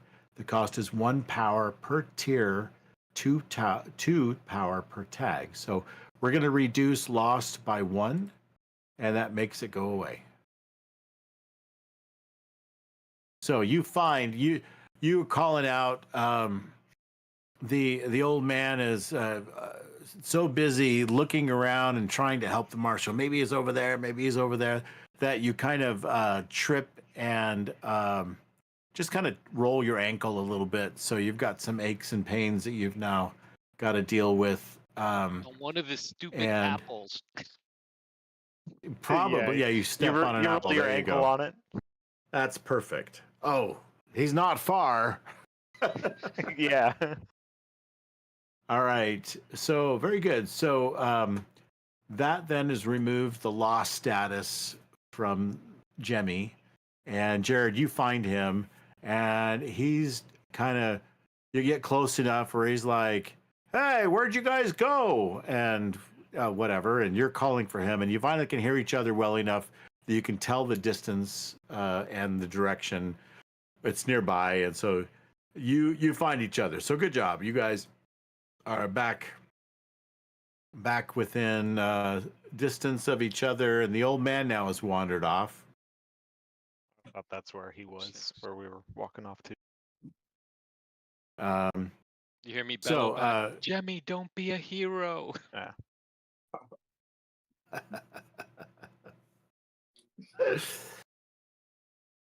So yeah, so this is good practice. We're gonna get a lot of practice doing challenges and dangers and what are called threats and consequences. So it's challenges, threats, and consequences. And so the threat is that soft move that I'm going to make, like, I think you're going to be lost. And then you will take a, like, oh, no, I don't want that. Let's try to avoid that. And then that would be a mitigate roll, or like, I'm going to inflict loss 3 on you. So now this is the threat of real harm, a status of negative status on you. So you then mitigate that, and then the others can try to reduce that and heal you of that lost status, so to speak. Anyway, that's kind of how it works, and we're going to keep going along those lines and get good at this. Me too. So this is great practice for how this system is That's going to okay, work. because I already saw an oversight that I had made, and I'm like, oh, it's just going to be an iterative process until it becomes second nature. Yep. Yeah. And you'll just get the hang of it, and you're going to go, oh, I'm going to. But the cool part about this system, it's so narrative. You're really coming from a direction of, this is what I want to do, or this is the outcome I want to have. And then you support that with tags from your character. And then you roll, and that's the Lady Luck playing her part. And if you get well enough that you hit, or you have consequences, but you succeed as well, so you give him the tag, but you accept the consequence to make sure that that tag gets to him, right? That he can then use that focus. But meanwhile, you roll your ankle on an apple. And then he has that extra plus to his roll to counter the minus I'm going to put on him for, starting to panic a little bit because he feels like oh no, I've lost this kid, and we're like a week from home, or whatever, who knows, and we're Right, lost in and this that's why I mist. said I think I did the oversight, was that I probably could have thrown in Protector of the Dale, because I would be protecting Yeah. everyone, and I would have Yep. needed to protect him, and I would have feared failing him, which was the Feign Courage. Yeah, very good. So you're getting it, and we're going to roll along. I was just giving you a voice of encouragement right there, because I thought that worked out really well. A little rough because all of us are new at how this system really works, but I think we're going to become really good at it in not much time. Okay, so you guys continue on. We're going to move to Theater of the Mind. So I'm going to just kind of move into the Legend in the Mist background. And so you still have the rusty arrowheads. You are still afflicted somewhat with your aches and pains. So that's a 1 harm status, basically. But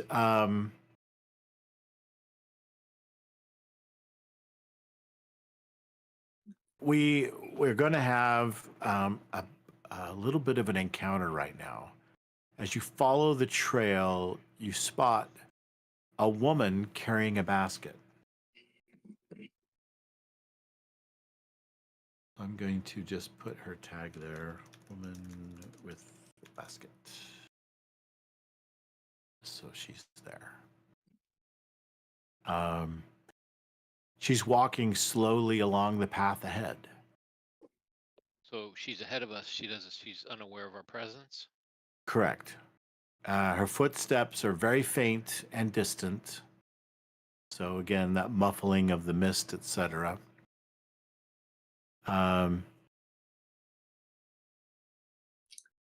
So what do you do? I tap the old timer and I go, you seeing what I'm seeing? Yeah. Company. I hate company. But that company could lead us to somewhere. Rather than striking out unknown, we could follow her. She's got to go to some destination. Well, be my guest. Go talk to her. I'm sure she's a lovely woman. Oh, I don't want to startle her. I say we follow her for the time being. And let's see what happens. Maybe she'll lead us into a town.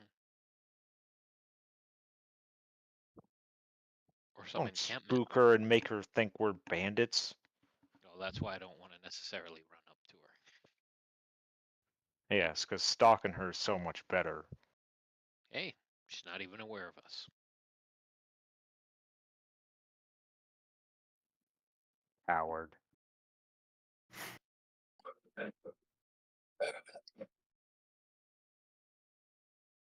How far ahead is she?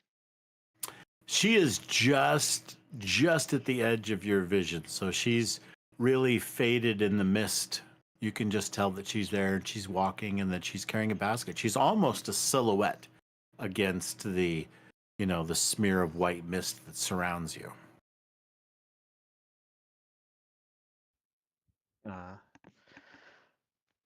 Old man Durlin will grumble and mutter, youngsters don't have any manners these days. He's one to speak himself. And he'll shout out, hey, you out there. What are you doing? She just continues her walk as if she didn't hear you. Remember, old timer, you can barely hear one another 15 feet away from one another. I hear you plenty fine.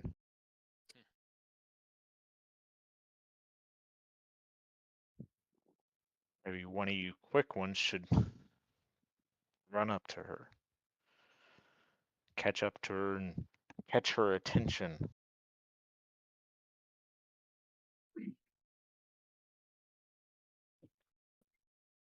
I don't want to startle her. The apple picker would be less of a threat. So, I mean, maybe he can approach Like, with me she not can't too be far that far behind away him. because of the mist, right? Yeah, you can barely see her, so she's about 30 feet or so away, maybe 35. It's very difficult to make things out that are further away than that. If we can see her, we can see you. You won't get lost like last time if you don't go too far. Right. And as long as you Okay. stay in front of me and I stay in front of the old timer, we won't lose one. So, I go I'll- calling after her, and I go out. bringing Okay. my downs and saying, "Hey, Grandma, Grandma, wait for us, Grandma."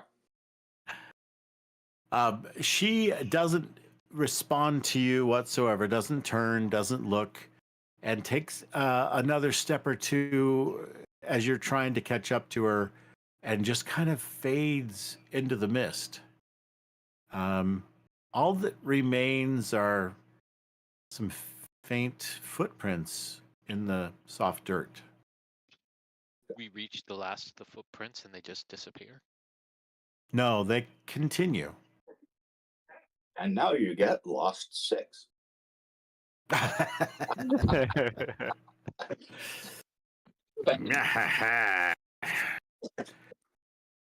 Okay, well, you follow the footprints then? Yeah, I follow them. All right, Yeah. and the rest of you keep with the Oh, marshal. behind him. Yep. Yep. Okay, so you guys are following along, and apple picker's trying not to get too far ahead, kind of staying reined in, because Red Marshal goes, up, slow down. Oh, wait for the old man. That's you too, Red Marshal, by the way. Definitely taking up the rear. Oh, Yeah. So then you you then notice the scenery within view begins to change, and there are what looks like hoed rows that have not been tended in a long time, but you can tell that the ground is in those rows of little hoed mounds, but it's all overgrown with bushes and weeds and that sort of thing. Like it's not been tended in quite some time. And then you make out a house ahead. You can still see some footprints in the dirt road that goes past this little really old ruined building.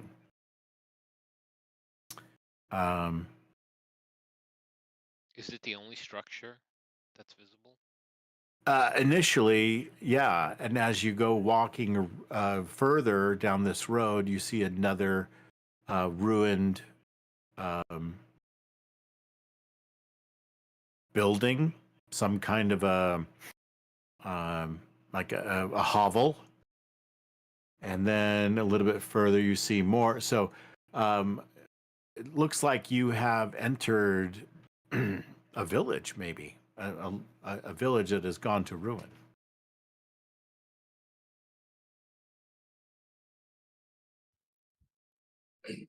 Maybe this is Willow Haven.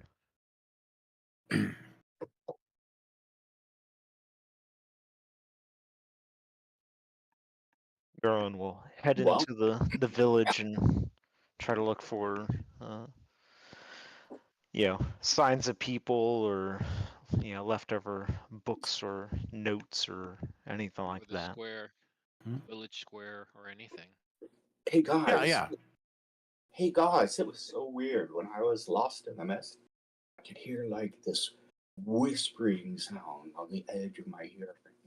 I I couldn't sheath tell my where sword. it was. I don't want to be perceived as a threat, so Gerlin will Okay. tell Jimmy, The whispers were probably us calling for you.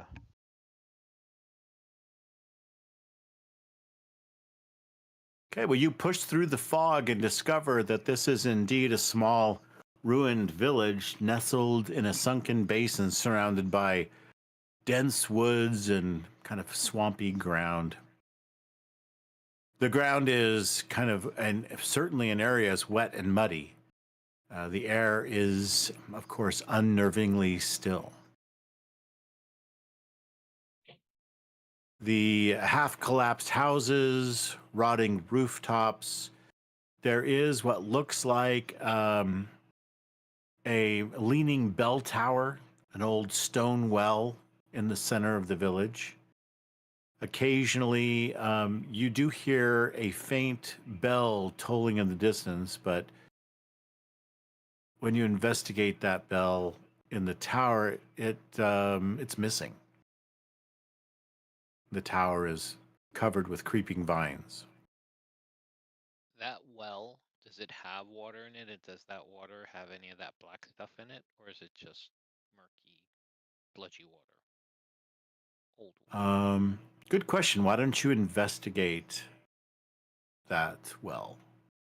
So go ahead and come up with some tags that you feel like will help you to see what's, I mean, aside from just walking up and looking in, you're obviously going to be kind of looking. If you suspect it has anything in it, you'll treat it carefully, right? So, Right. I'm gonna use some of my. Would my martial training come into effect? I'm anticipating something in there that could harm us. if you pull your sword out and you're Yeah. expecting a poison something to come up out of that, maybe, yeah. And let me see.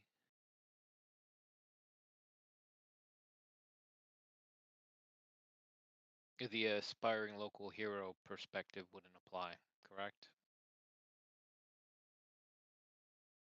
Hard time seeing how that would. I mean,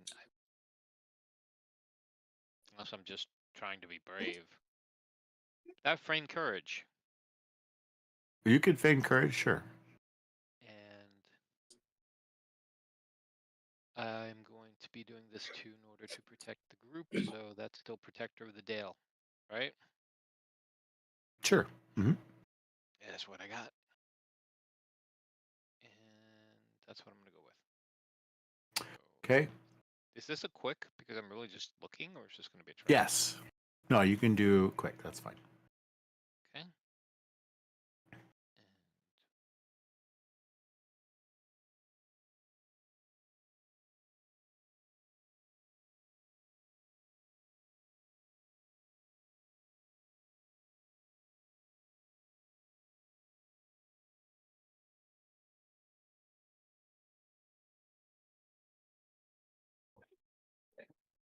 I clicked on the roll. Am I missing something?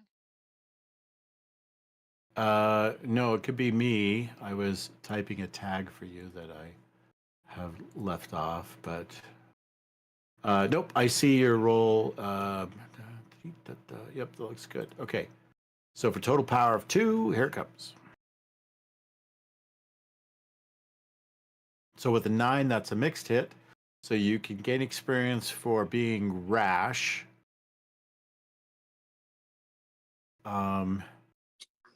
And then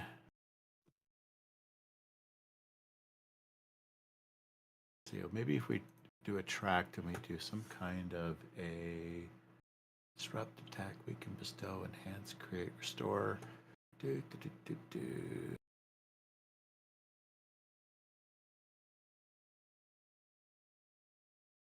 what a discover does.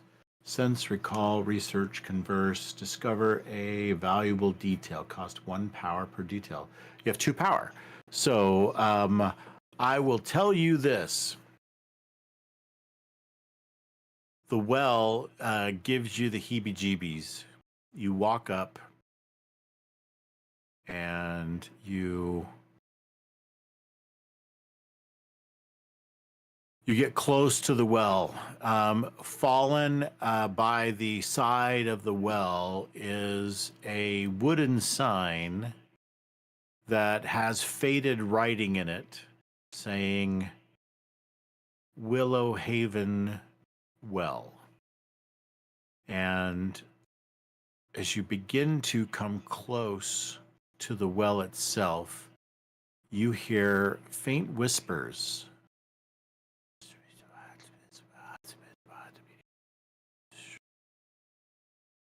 Coming from inside of the well. Ooh, yeah, I kind of stop a little bit shy of it, and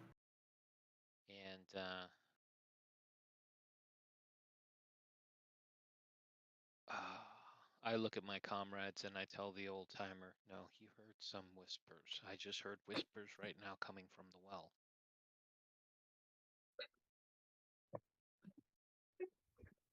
Says, let me check. And he goes up to the well and leans his ear in, see Oh if yeah, he you hears definitely anything. as you approach the well itself, before you even reach the lip of the well, of this mossy stone that is there. You see the sign. You hear the whispers from inside the well. Also, they are saying something about coming.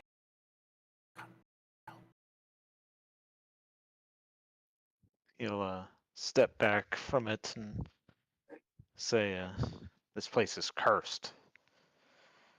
We should spend as little time as here as possible, but perhaps we should see about cleansing this place before we head on. Give Is there me anything I some can time do? to do some research. Okay.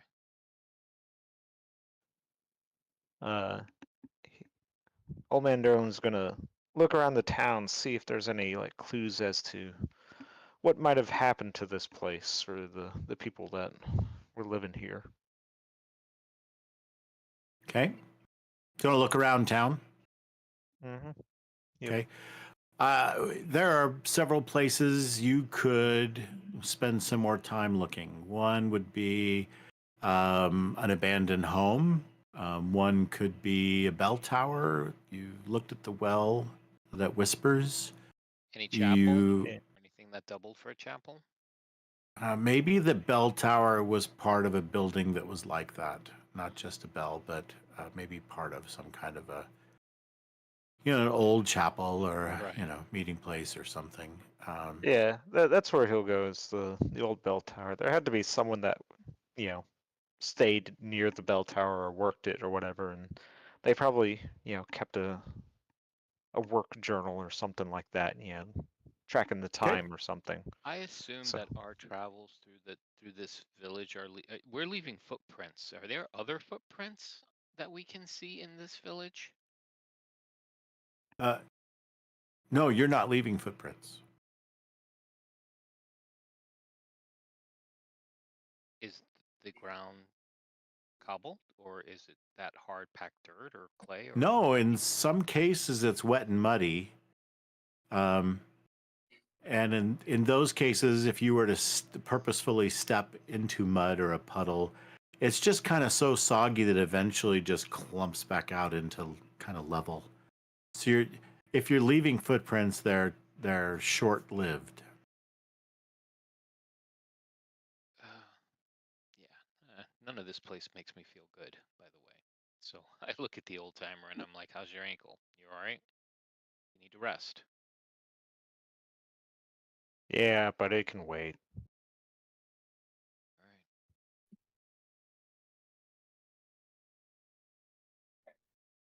right. Now we've Yeah. come through the village and no one has come out to greet us or approach us, correct? We haven't seen any Correct. So, indication of anything. Nobody. but it's like it's all ruined and worn down. The town is in ruins. Yeah, it's time worn, just falling apart. Right. But we saw someone or something, Mm-hmm. so Head we're this not alone. direction. So, looking in the bell tower, why don't you kind of try to discover some facts about that? Yeah. So do that as a tracked roll, and then we'll talk about.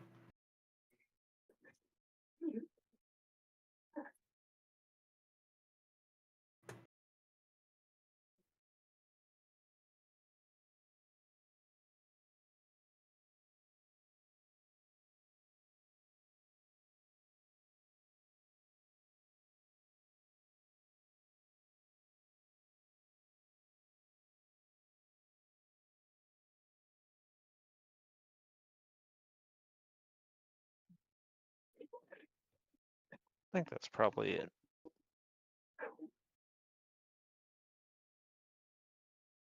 Okay. Roll them bones. All right, let's look here. Ancient lore, seen a thing or two.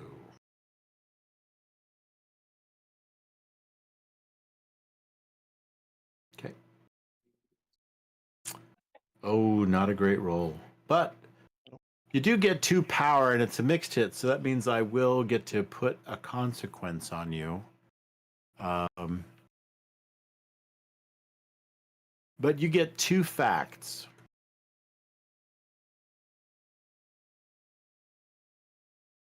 Changes to discover, so that's the next step. So you get one power per detail. All right. So you see that the bell rope is still there. It's not attached to a bell anymore. It's kind of hanging in there, but it has been cut. You can tell just by the way it wore then from the rest of the rope that the end was cut, and there are claw marks on the wood, not like animal claw marks, maybe like human nails, right? Clawing at it. Like maybe someone tried desperately to ring the bell before being dragged back.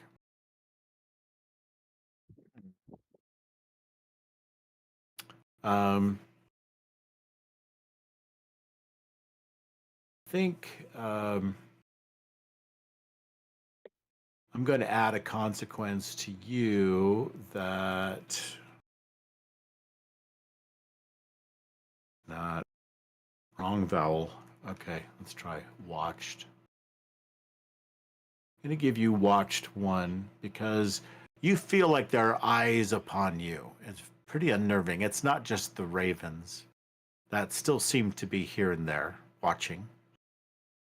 Something else. Something in the mist. He'll call out to the red marshal and the apple picker and tell him, be on guard. Something terrible happened here.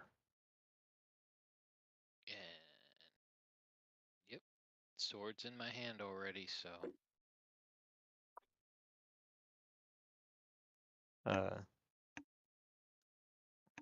Derlin's going to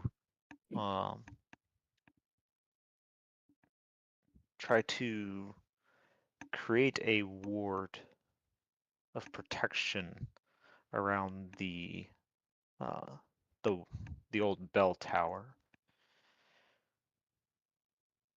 Okay. So you could maybe take some charcoal or something and etch some meaningful glyphs and sigils into the stonework of this leaning bell tower to try to give it Yeah. this Try to little make it like aura of protection. Yeah, like a safe sanctuary for us while we're here. Okay. While he's doing that, I give him my shoulder to hang on to. Okay.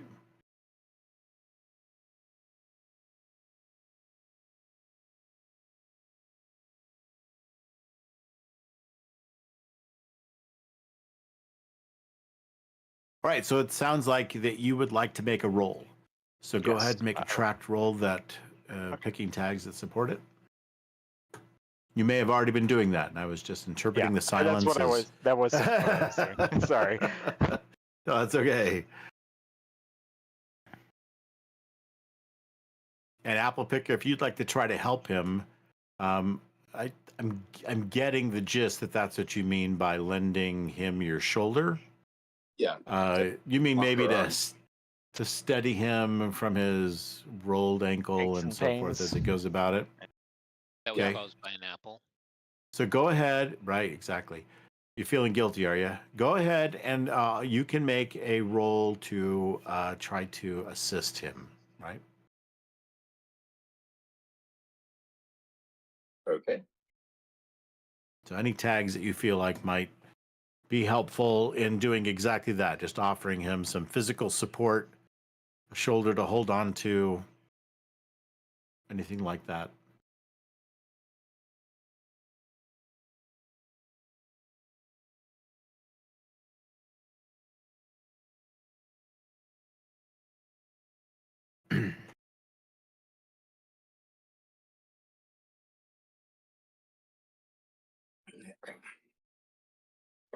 Like the best I can come up with is the fact that I have a strong throw from my time with the apples. All right. That I am seeking kinship. All right, very good.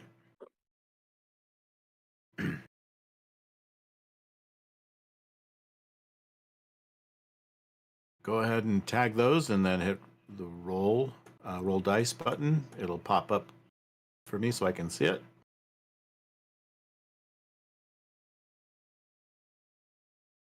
And actually, I think that's fine. So go ahead and here it goes. All right, so that's a strong hit. You have 2 power. Yay! And when we look at that use of the 2 power, you did a tracked outcome, perfect. And then what we're looking for is a bestow. So 2 power per tag. So you may give him 1 tag, and I'm assuming that might be something like lean on me or something like that. Braced or something. Yeah.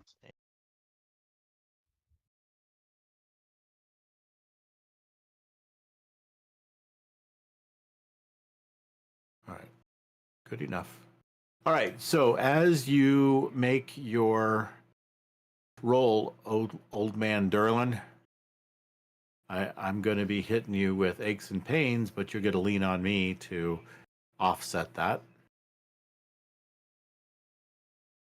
And I'm going to also hit you with watched. So you get all 3 of those. And good. Okay, so this is a power of 1. You're going to gain experience from using your weakness. Yeah, spoken invocations. Yep. And then you are also, let's see. The action succeeds, but there are consequences. So I'm going to hit you with another level of watched. It seems to amp up a little bit the intensity of the feeling you have, the hair on the back of your neck standing up, etc. Gets more intense as you whip out some of your old ways magic to ward the area around the bell tower.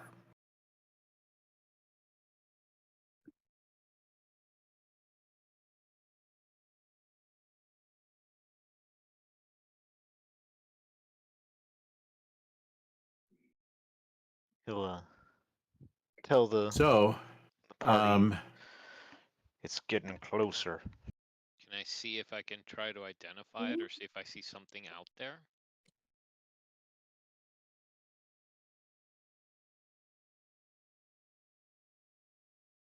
Sure. You can do anything in this game. All right, so I'm standing watch. I am going to use my martial training. And I am protecting my comrades. So that's the 3 I have in trying to zero in on something.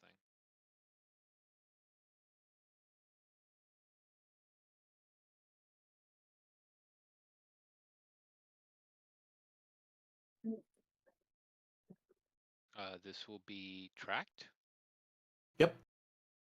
Okay.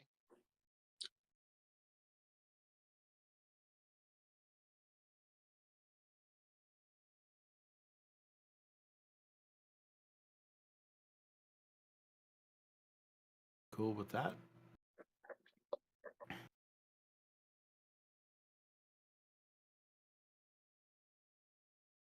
Wow. All right, so that was a good strong hit.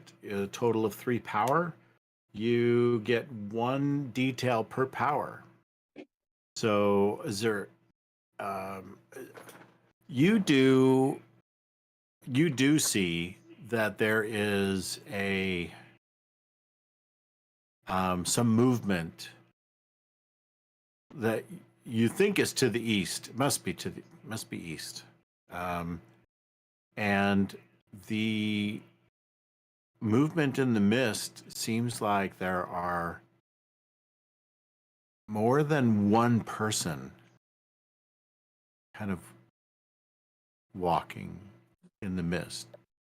Might be walking toward the center of town. I relay that to my comrades. Yep. And as you see them approach, you're kind of looking. You're sort of looking off because you're kind of in this little basin, right? That's surrounded by gnarly forest area on most sides, and you see that coming from the east. You're maybe on the north side. You know, the bell tower is probably on that side of town anyway, and so you're kind of all over there, staying close to it, not too far from each other. You notice, because you're closer to the east than the others, that there is some movement coming from the east and walking toward the center of town. You see several shadowy figures of probably villagers. They're just walking silently through the village. Are they solid or translucent? Do they seem corporeal? It's, I mean, yeah, it's super hard to tell in the fog. Everybody looks, you know, kind of shadowy in the fog if you get a little too far away, right? how far is the center from us? We'll say that it's, probably, you suspect it's probably just 30, 40 feet from where you're at, the building with the bell tower. So just out of eye shot, if I were. Yeah, you can just kind of see that there's movement, and it looks like it's many people, and it looks like it's a kind of a line of people, maybe two or maybe more wide. They're not really like marching, right? They're not like a regiment marching like soldiers. They're villagers. It looks like they're kind of staggered here and there. Some are walking together. Some, but you just keep seeing there's more. They just are like, you think maybe there's like 6 or 8, or I don't know, it's hard to see them all, but there's quite a few of them. Now, I whisper to my comrades, are you seeing what I'm seeing? Can they see these shapes now that I point them out? Sure. Yeah, if they come a little closer, you're a little closer to the shapes than they are, but as they come a little closer, they can kind of squint and make it out in the mist as well. Derlin will say, "We best be careful. Stay inside the bell Yeah. tower."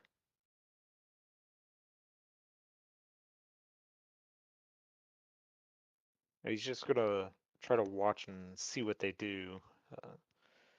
Is the well at the center of the town? It's at the center, yes, and it's hard to see the well. You kind of know where it's at because you know that the dirt street that goes from the bell tower toward the well goes right to the well. Um, but you can really only make out like the disk of the sun is blurred out kind of and washed down, not very bright. Um, and from there, you kind of can make out here and there a few of the rooftops of some of the ruined buildings, what's left of them. Um, but only some. They're more like distant, shadowy, um, figures, some geometry out there that's not exactly right. It's all kind Yeah, of broken and whatnot. yeah. And then so you know where the well is. It's hard to see with the well, but there's sort of you can kind of make it out and use some of your imagination to fill in the gaps. The mist is moving; it always has been. So it's thicker and thinner occasionally, but still pretty constant, right? Pretty pretty much a big old wet blanket on everything. So this procession continues and kind of goes toward the well, and it's hard to see beyond that. So maybe they walked past the well, maybe they didn't, but it's now been about a dozen uh, figures, shadowy figures in the mist. That fog is just horrible for seeing They all just clearly. kind of keep walking towards the center of town, and then we kind of lose sight of them. Yeah, exactly. They kind of just sort of, get lost in the mist a little bit, but they were definitely keep walking coming. toward the well. Yeah, a few more to make out about 16 maybe or so, you guess. You've been trying to keep loose count while you're watching, trying to figure out where they're going, staying close to the bell tower. You might be able to see better if you move closer, but of course, that may put you outside of the protective warded area. Hey, I Marshall. have an old seeing glass. Now that's not like an actual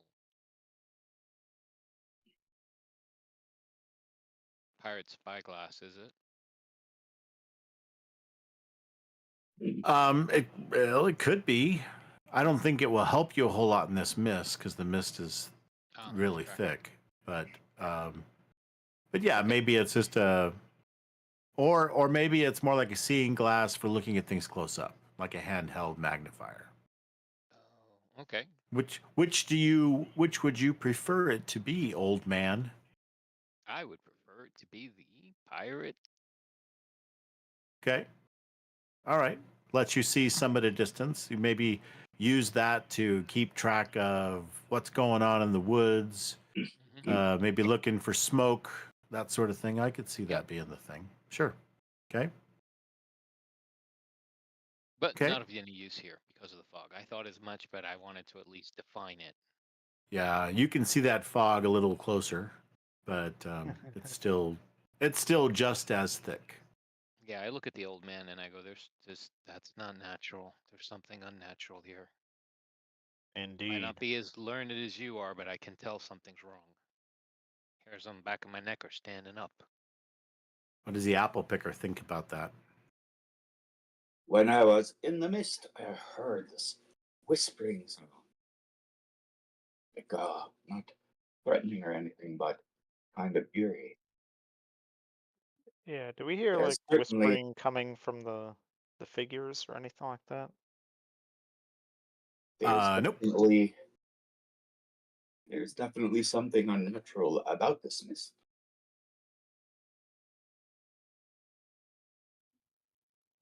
Hey, Marshall. How about you take a quick look and see what they're doing?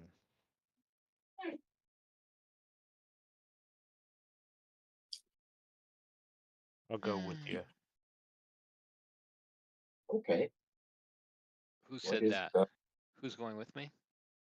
Old man Derlin. No, you rolled your ankle. I don't want you to put you in a spot where you can't move quickly if you had to. Stay in the protection. I'll step forward a wee bit. Maybe. Feign that courage.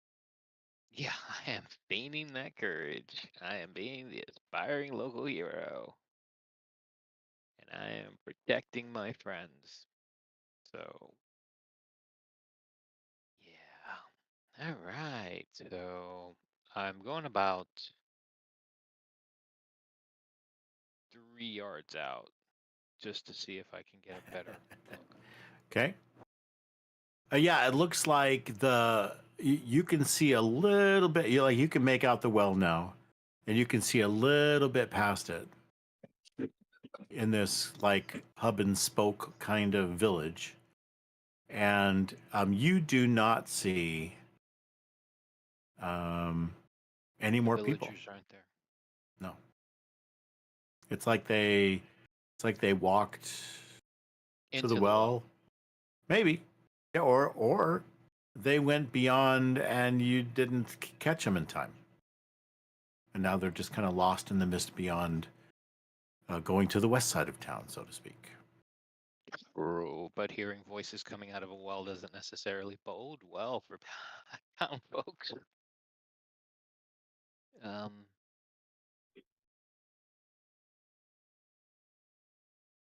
I'm gonna go about another 3 yards. So in other words, I'm gonna be about 18 feet away from the protection. And Okay. do I note anything? Do I hear anything? Are you closer to the well?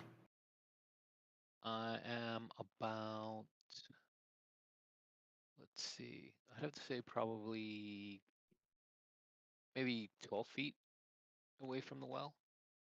Okay. So yeah, you're close enough that you hear, The voices. come here. Come here.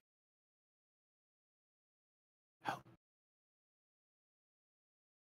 Help. Come here.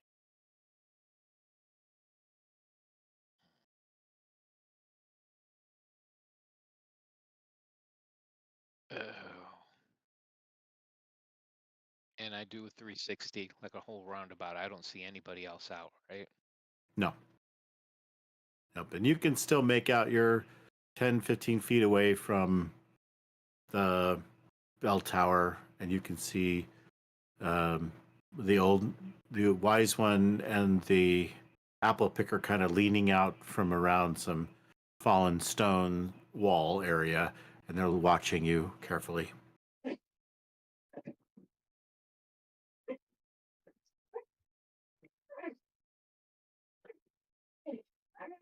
Is there any light coming from any of the old structures, or they're all dim No. and dark?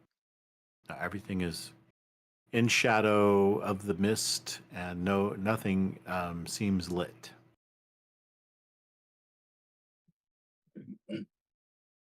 Okay. Derlin will call out. What do you see, Marshall? No villagers. They've either gone beyond the well or into the well. Doesn't bode well either way. Come on back. Let's talk about a plan. All right, so I start to. I do not turn my back Oh, well. That's a good to one. this well. You don't I turn your back to the well? Okay. No, I do not. I back up, but holding it, my sword in my hand in front of me, and basically, just backstepping. So that way you would be able to see the shadowy miasmic claws reaching out to you, right? Dang right. So yeah, you don't see them. It's weird. just make my way back. Okay.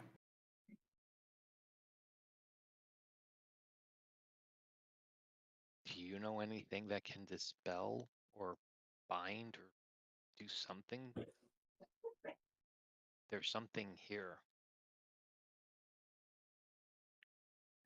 Derlin says, I used to know something. I've forgotten him. It's been a long time. So, I think we'll have to wing this one. What time of day is it now? Are we approaching evening? It seems mid-afternoon. It's not been that long since the last time you asked. Okay. It was kind of early afternoon then. It's kind of getting toward mid-afternoon. You spent some time searching through the village, looking at different things, mostly the well and the bell tower, but kind of Okay, taking a that's look cool. around. I just wanted to make sure that there wasn't anything strange, like all of a sudden it's night. Right. How did that happen?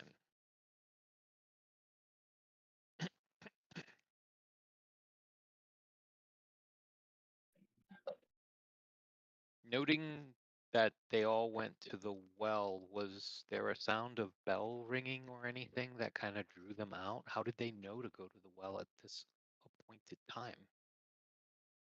You have heard a couple of times something that sounded like a bell ringing out somewhere out in the mist, but like it should have been coming from the bell tower, but there's no bell there.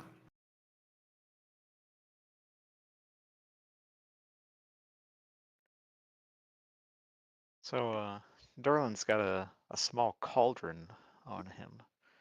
He's gonna bang it as if it's a bell inside the bell tower and see what happens.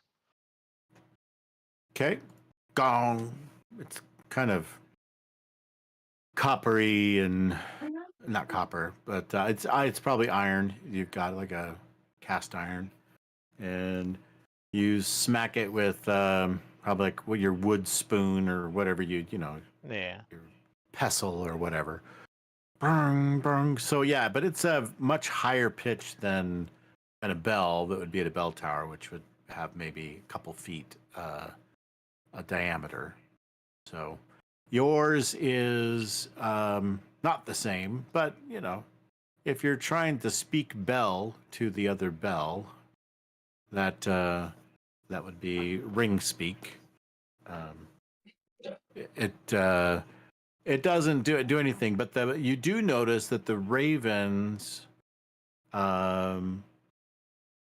they alternate between looking at you and looking off to another place in the village.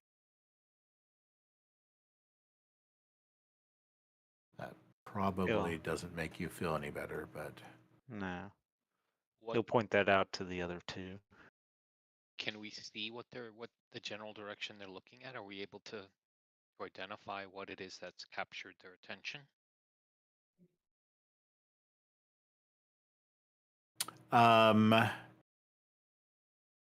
No, you can't see it. They're looking off somewhere into the fog. So it's hard for you to really see what it is. But they looked over, they looked back. So I am going to increase your watch status by one more. And I'm going to move it. Can I move this? Can I drag it? Can I move it as a story tag? Nope. All right, so it's on you, old man. You are now being watched even more, kettle clanger. Yep. I have to deal with this somehow.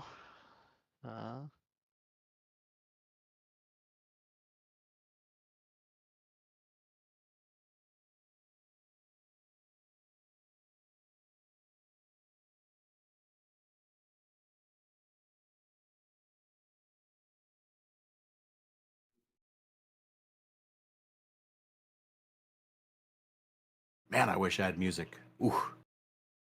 I'll see if I can fix that by next week. Or next time we play, January. Next year. Yeah. There's a lot of podcasts on Spotify that have gaming music. Yeah. Well, the only thing I have to really watch for is copyrighted music. So I'll get copyright strikes streaming to YouTube. if I use copyrighted music. So I do have good sources of music that have permission to use it. It's copyrighted, but used with permission, or like royalty-free music that I have access to. So I have to work on integrating that. It's supposed to be integrated, but the module didn't seem to load my Opus module. When I clicked the button, it said loading Opus module, and then it never happened. So I don't know what's wrong with it. I'll have to figure that out. But I will see if by next time I can put some interesting music or sound effects, etc., available. So that'll be cool. That'll be fun to play with that too. All right. So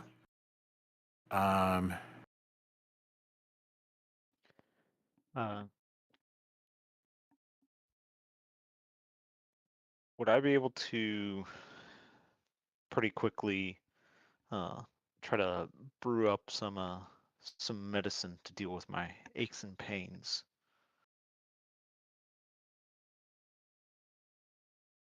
yeah. Time to, you feel like now that the sense of things going on around you are ramping up a little bit, you may need to get that ankle taken care of with some salve and maybe bandage it up. So if you have to beat feet, old man, you'll be able to do it better, right? That kind of thing. Yep. Okay. All right. Go ahead and make a roll to see if you can reduce your aches and pains. Get some of that salve that, you normally give it to the Red Marshal. That's what he normally asks for when you come to town. Hey, got any more of that? What do you call it? Not Tiger Balm. It would have to be something else. Maybe Tiger Balm. Maybe you'd call it Tiger Balm. Something like that. See if that might help you. What is showing up there? Hold on. All right. Funny.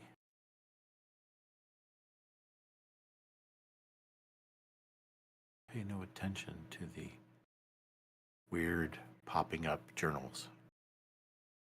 That didn't pop up for you, did it? Nah. Oh, good.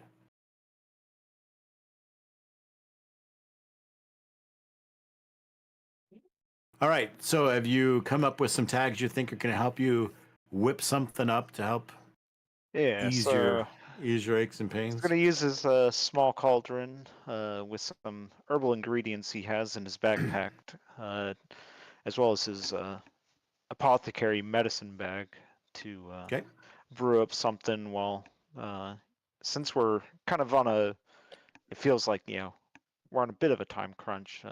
He's going to do a quick diagnosis of his condition, of what would be best with it, and apply his apothecary expertise to try to heal it up quick. Okay. All right. Go for it.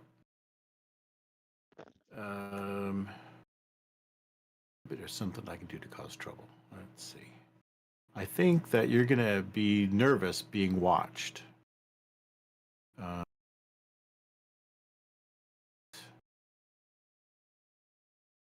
Can I add tough cookie?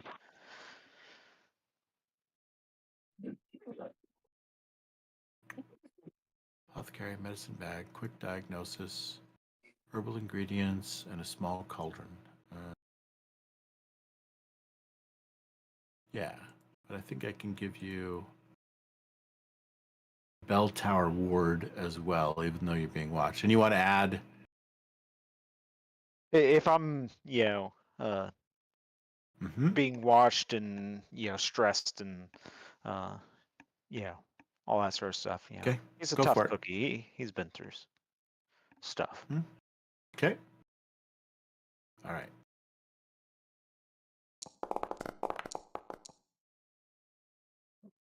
Low roll. Okay. Ooh. Okay, amping up. You can have experience. And we're going to restore So 1 power per tier, 2 power per tag. So you easily remove aches and pains. We're going to just remove that. All right. You, however, sir, are...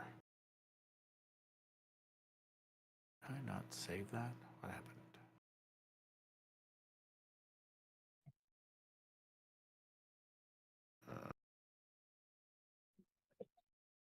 Save. Did save it. All right. So very good. Now you have the salve numbs it up real good. You wrapped it real good to give it extra stability. So you feel like you can probably hoof it if you had to. And a little adrenaline certainly doesn't hurt. Now you hear something. It sounds like clicking or tapping, or maybe even some kind of throaty noise. Yeah, it's coming from like toward the edge of town from where you're at. It's closer than where you think that the forest edge is. You feel the earth shake a little bit, like something is. You hear some scratching or something like that, like maybe what a dog does when they're done doing their duty.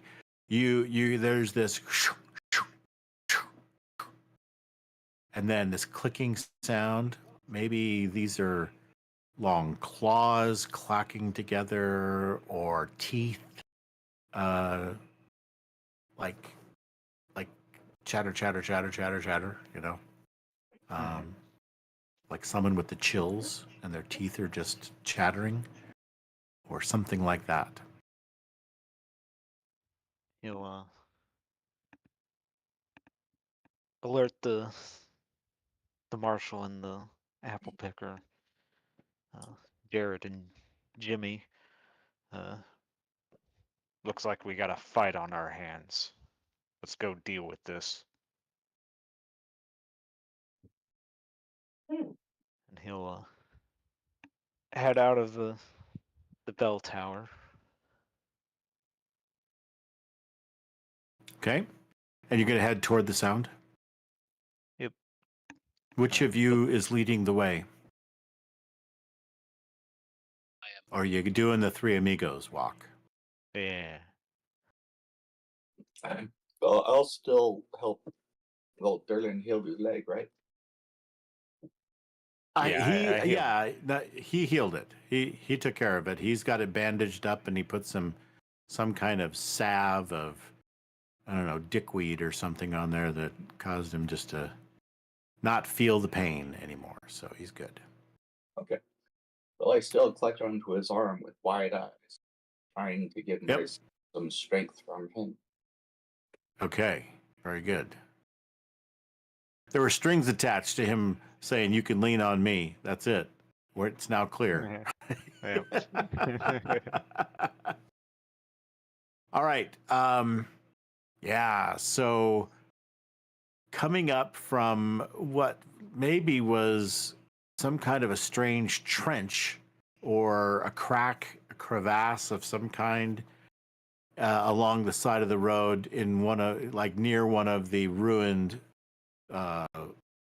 old homes. Something is coming up out of the ground. Maybe it once might have been a simple burrowing beast, maybe a badger, a mole, or something else, it has been twisted now beyond recognition. Its shape no longer adheres to the familiar rules of nature. Its bones have lengthened unnaturally, giving it elongated limbs that seem to move with unsettling fluidity. Its eyes, once small and harmless, now glow with a dim, sickly green light, their gaze flickering like distant lanterns that you can see through the fog. The creature's flesh appears taut and leathery, stretched too thin over its frame. Patches of blackened rot cover its body, and it seems to have a small cloud of flies buzzing about it. In some places, pale bone juts through the skin like broken twigs. Its claws are long, jagged, and coated with dried tar-like residue. Smells faintly of decay, stagnant water. Same as the creature we encountered back in that farm. No, it is not a soggy soldier in rusty armor.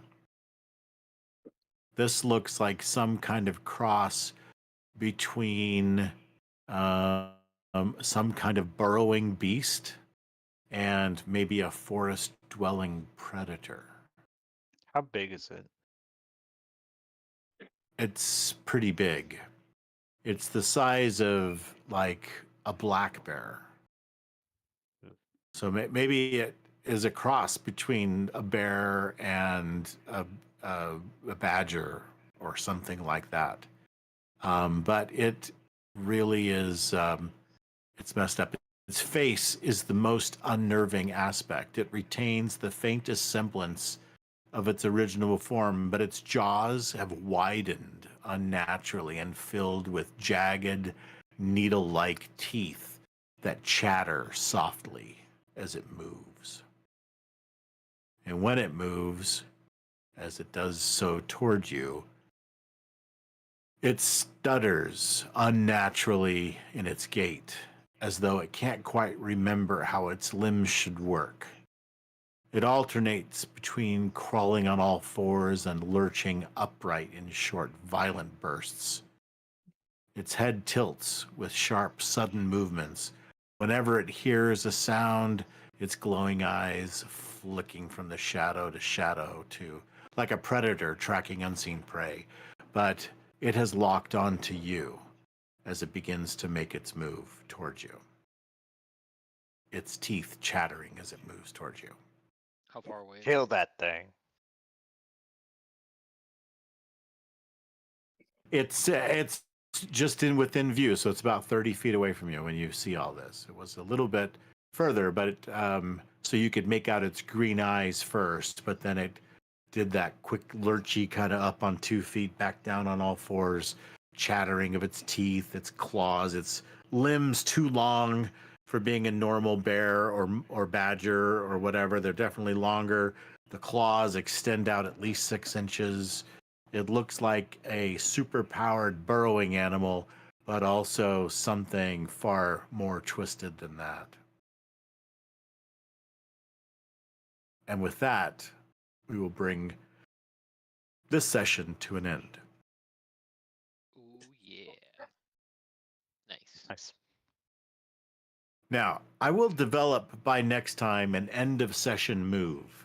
That is a common thing among the other Mist Engine games. There's nothing mentioned here about it, but it will give you some ideas of things you can do. For example, in City of Mist, the end of session move looks like, one sec.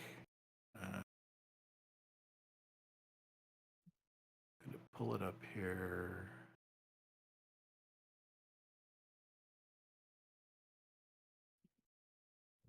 Where is it? Maybe it's here. Hold on.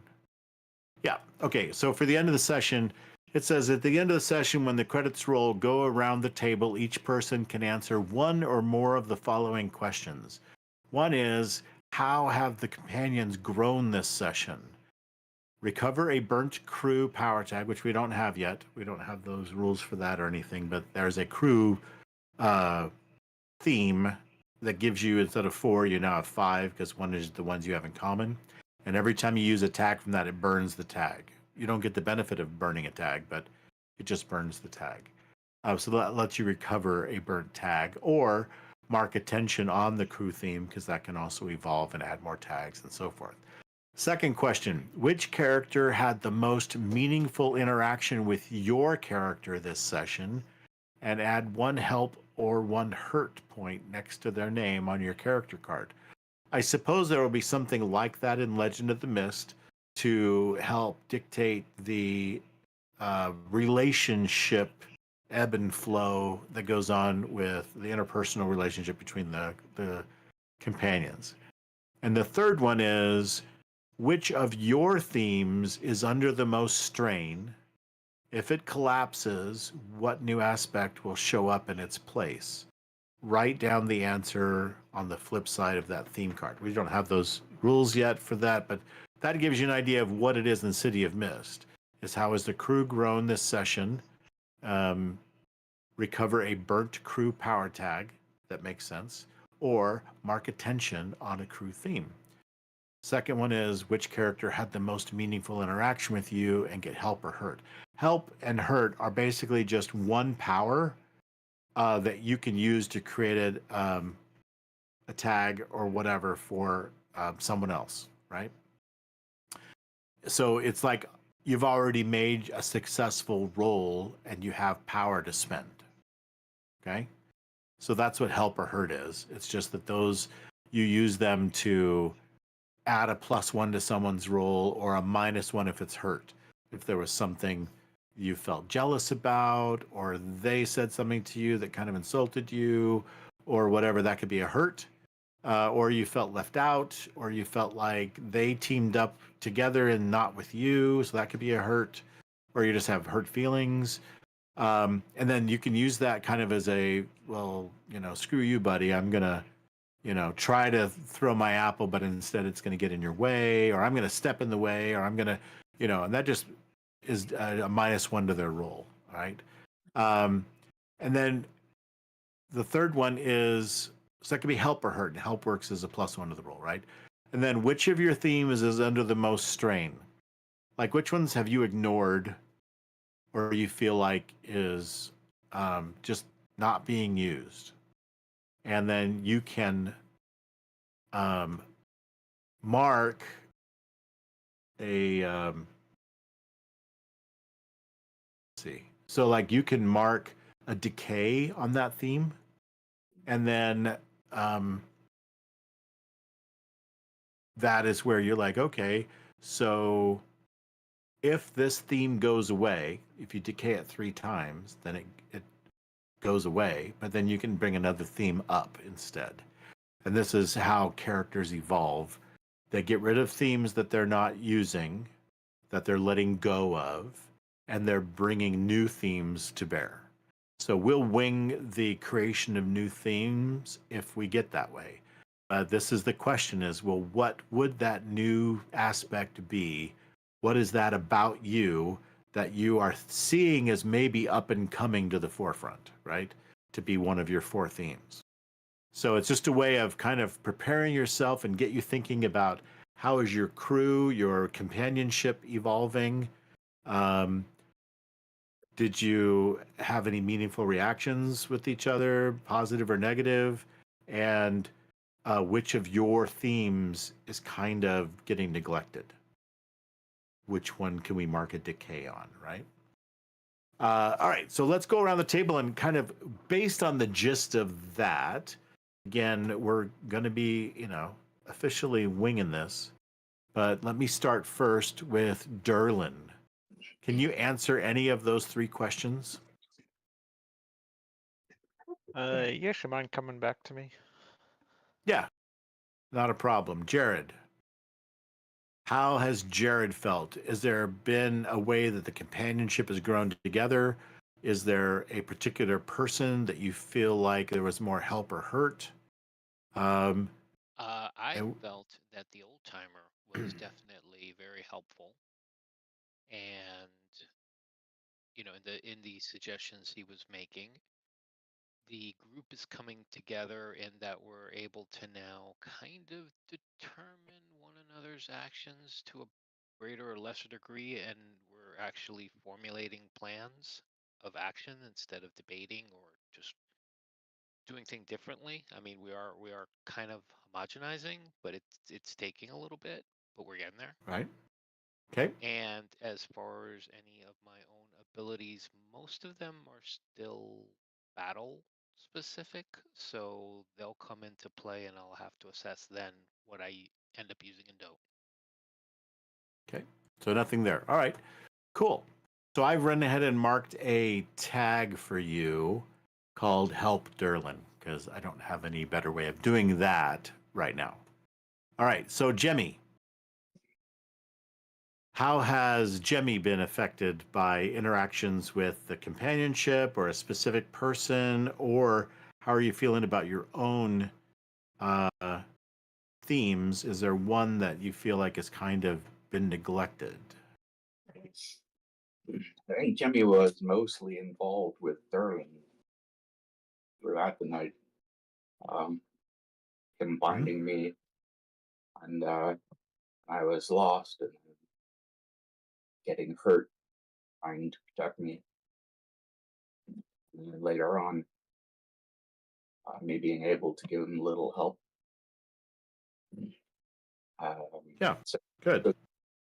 and I feel like now that we're in this eerie place, we feel the need to actually be helpful and useful and make sure everybody survives.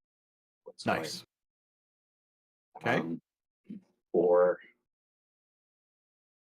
my tag, I think Rascal, I think Jemmy is learning that his actions affect the others negatively, and so he's kind of growing up a bit. So I think Rascal might be the one to go. All right. Cool. All right. So mark a decay on Rascal. That's great. And because that can't sit still got you in a little trouble earlier for sure. You're kind of thinking, oh, they're counting on me too. It's not just I'm counting on them. That's good. All right. So you've marked the decay. That's perfect. And then in your mind or in your journal or your private writing anywhere, I want you to write. So we don't have a backside of your theme card to write on. That's called the flip side. But when you start to think about what's going to replace this theme, be thinking about what new aspect of your character might become important if the Rascal theme goes away. So just make a note of that, maybe add it to some kind of a personal note section or a journal or something like that. There is a notes section on the character sheet. Perfect. Put it there. Yep. That sounds great. All right. Derlin, you ready for me to come back to you? Yeah. All right. Talk to me. So, he actually, in his grumpy fashion, is a bit irate with how the apple picker Jimmy behaved throughout all this. We're in foreign lands, and Right? there's spooky, dangerous stuff going on and everything, and he's just kind of wandering off in the fog and stuff, and we had to stop investigating to go find him and everything. So he's actually he's getting upset with the little Jimmy and thinks he needs more discipline. So I'd say like a harm or whatever for him. Yep. So, But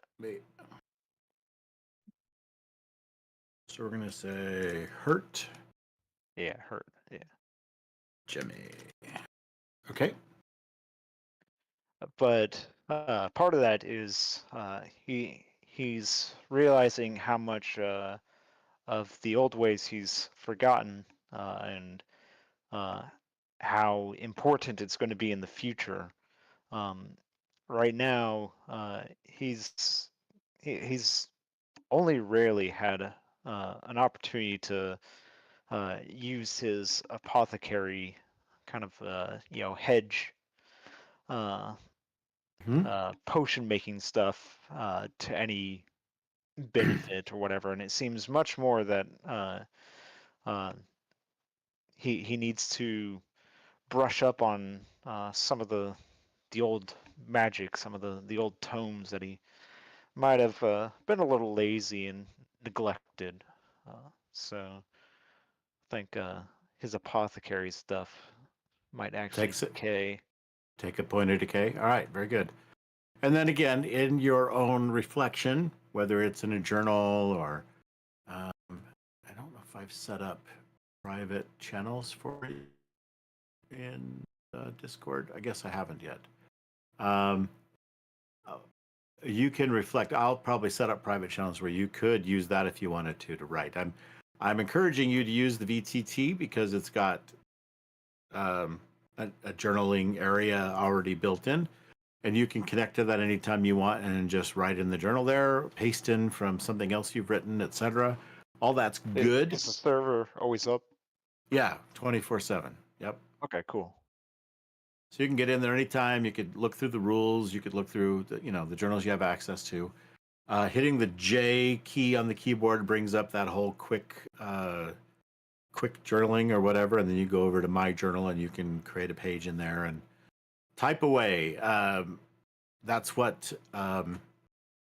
Norseman has already done for Jared, and those are great for me to see, but also for you to kind of keep track of things, for you to do some personal character reflection, for some personal character development.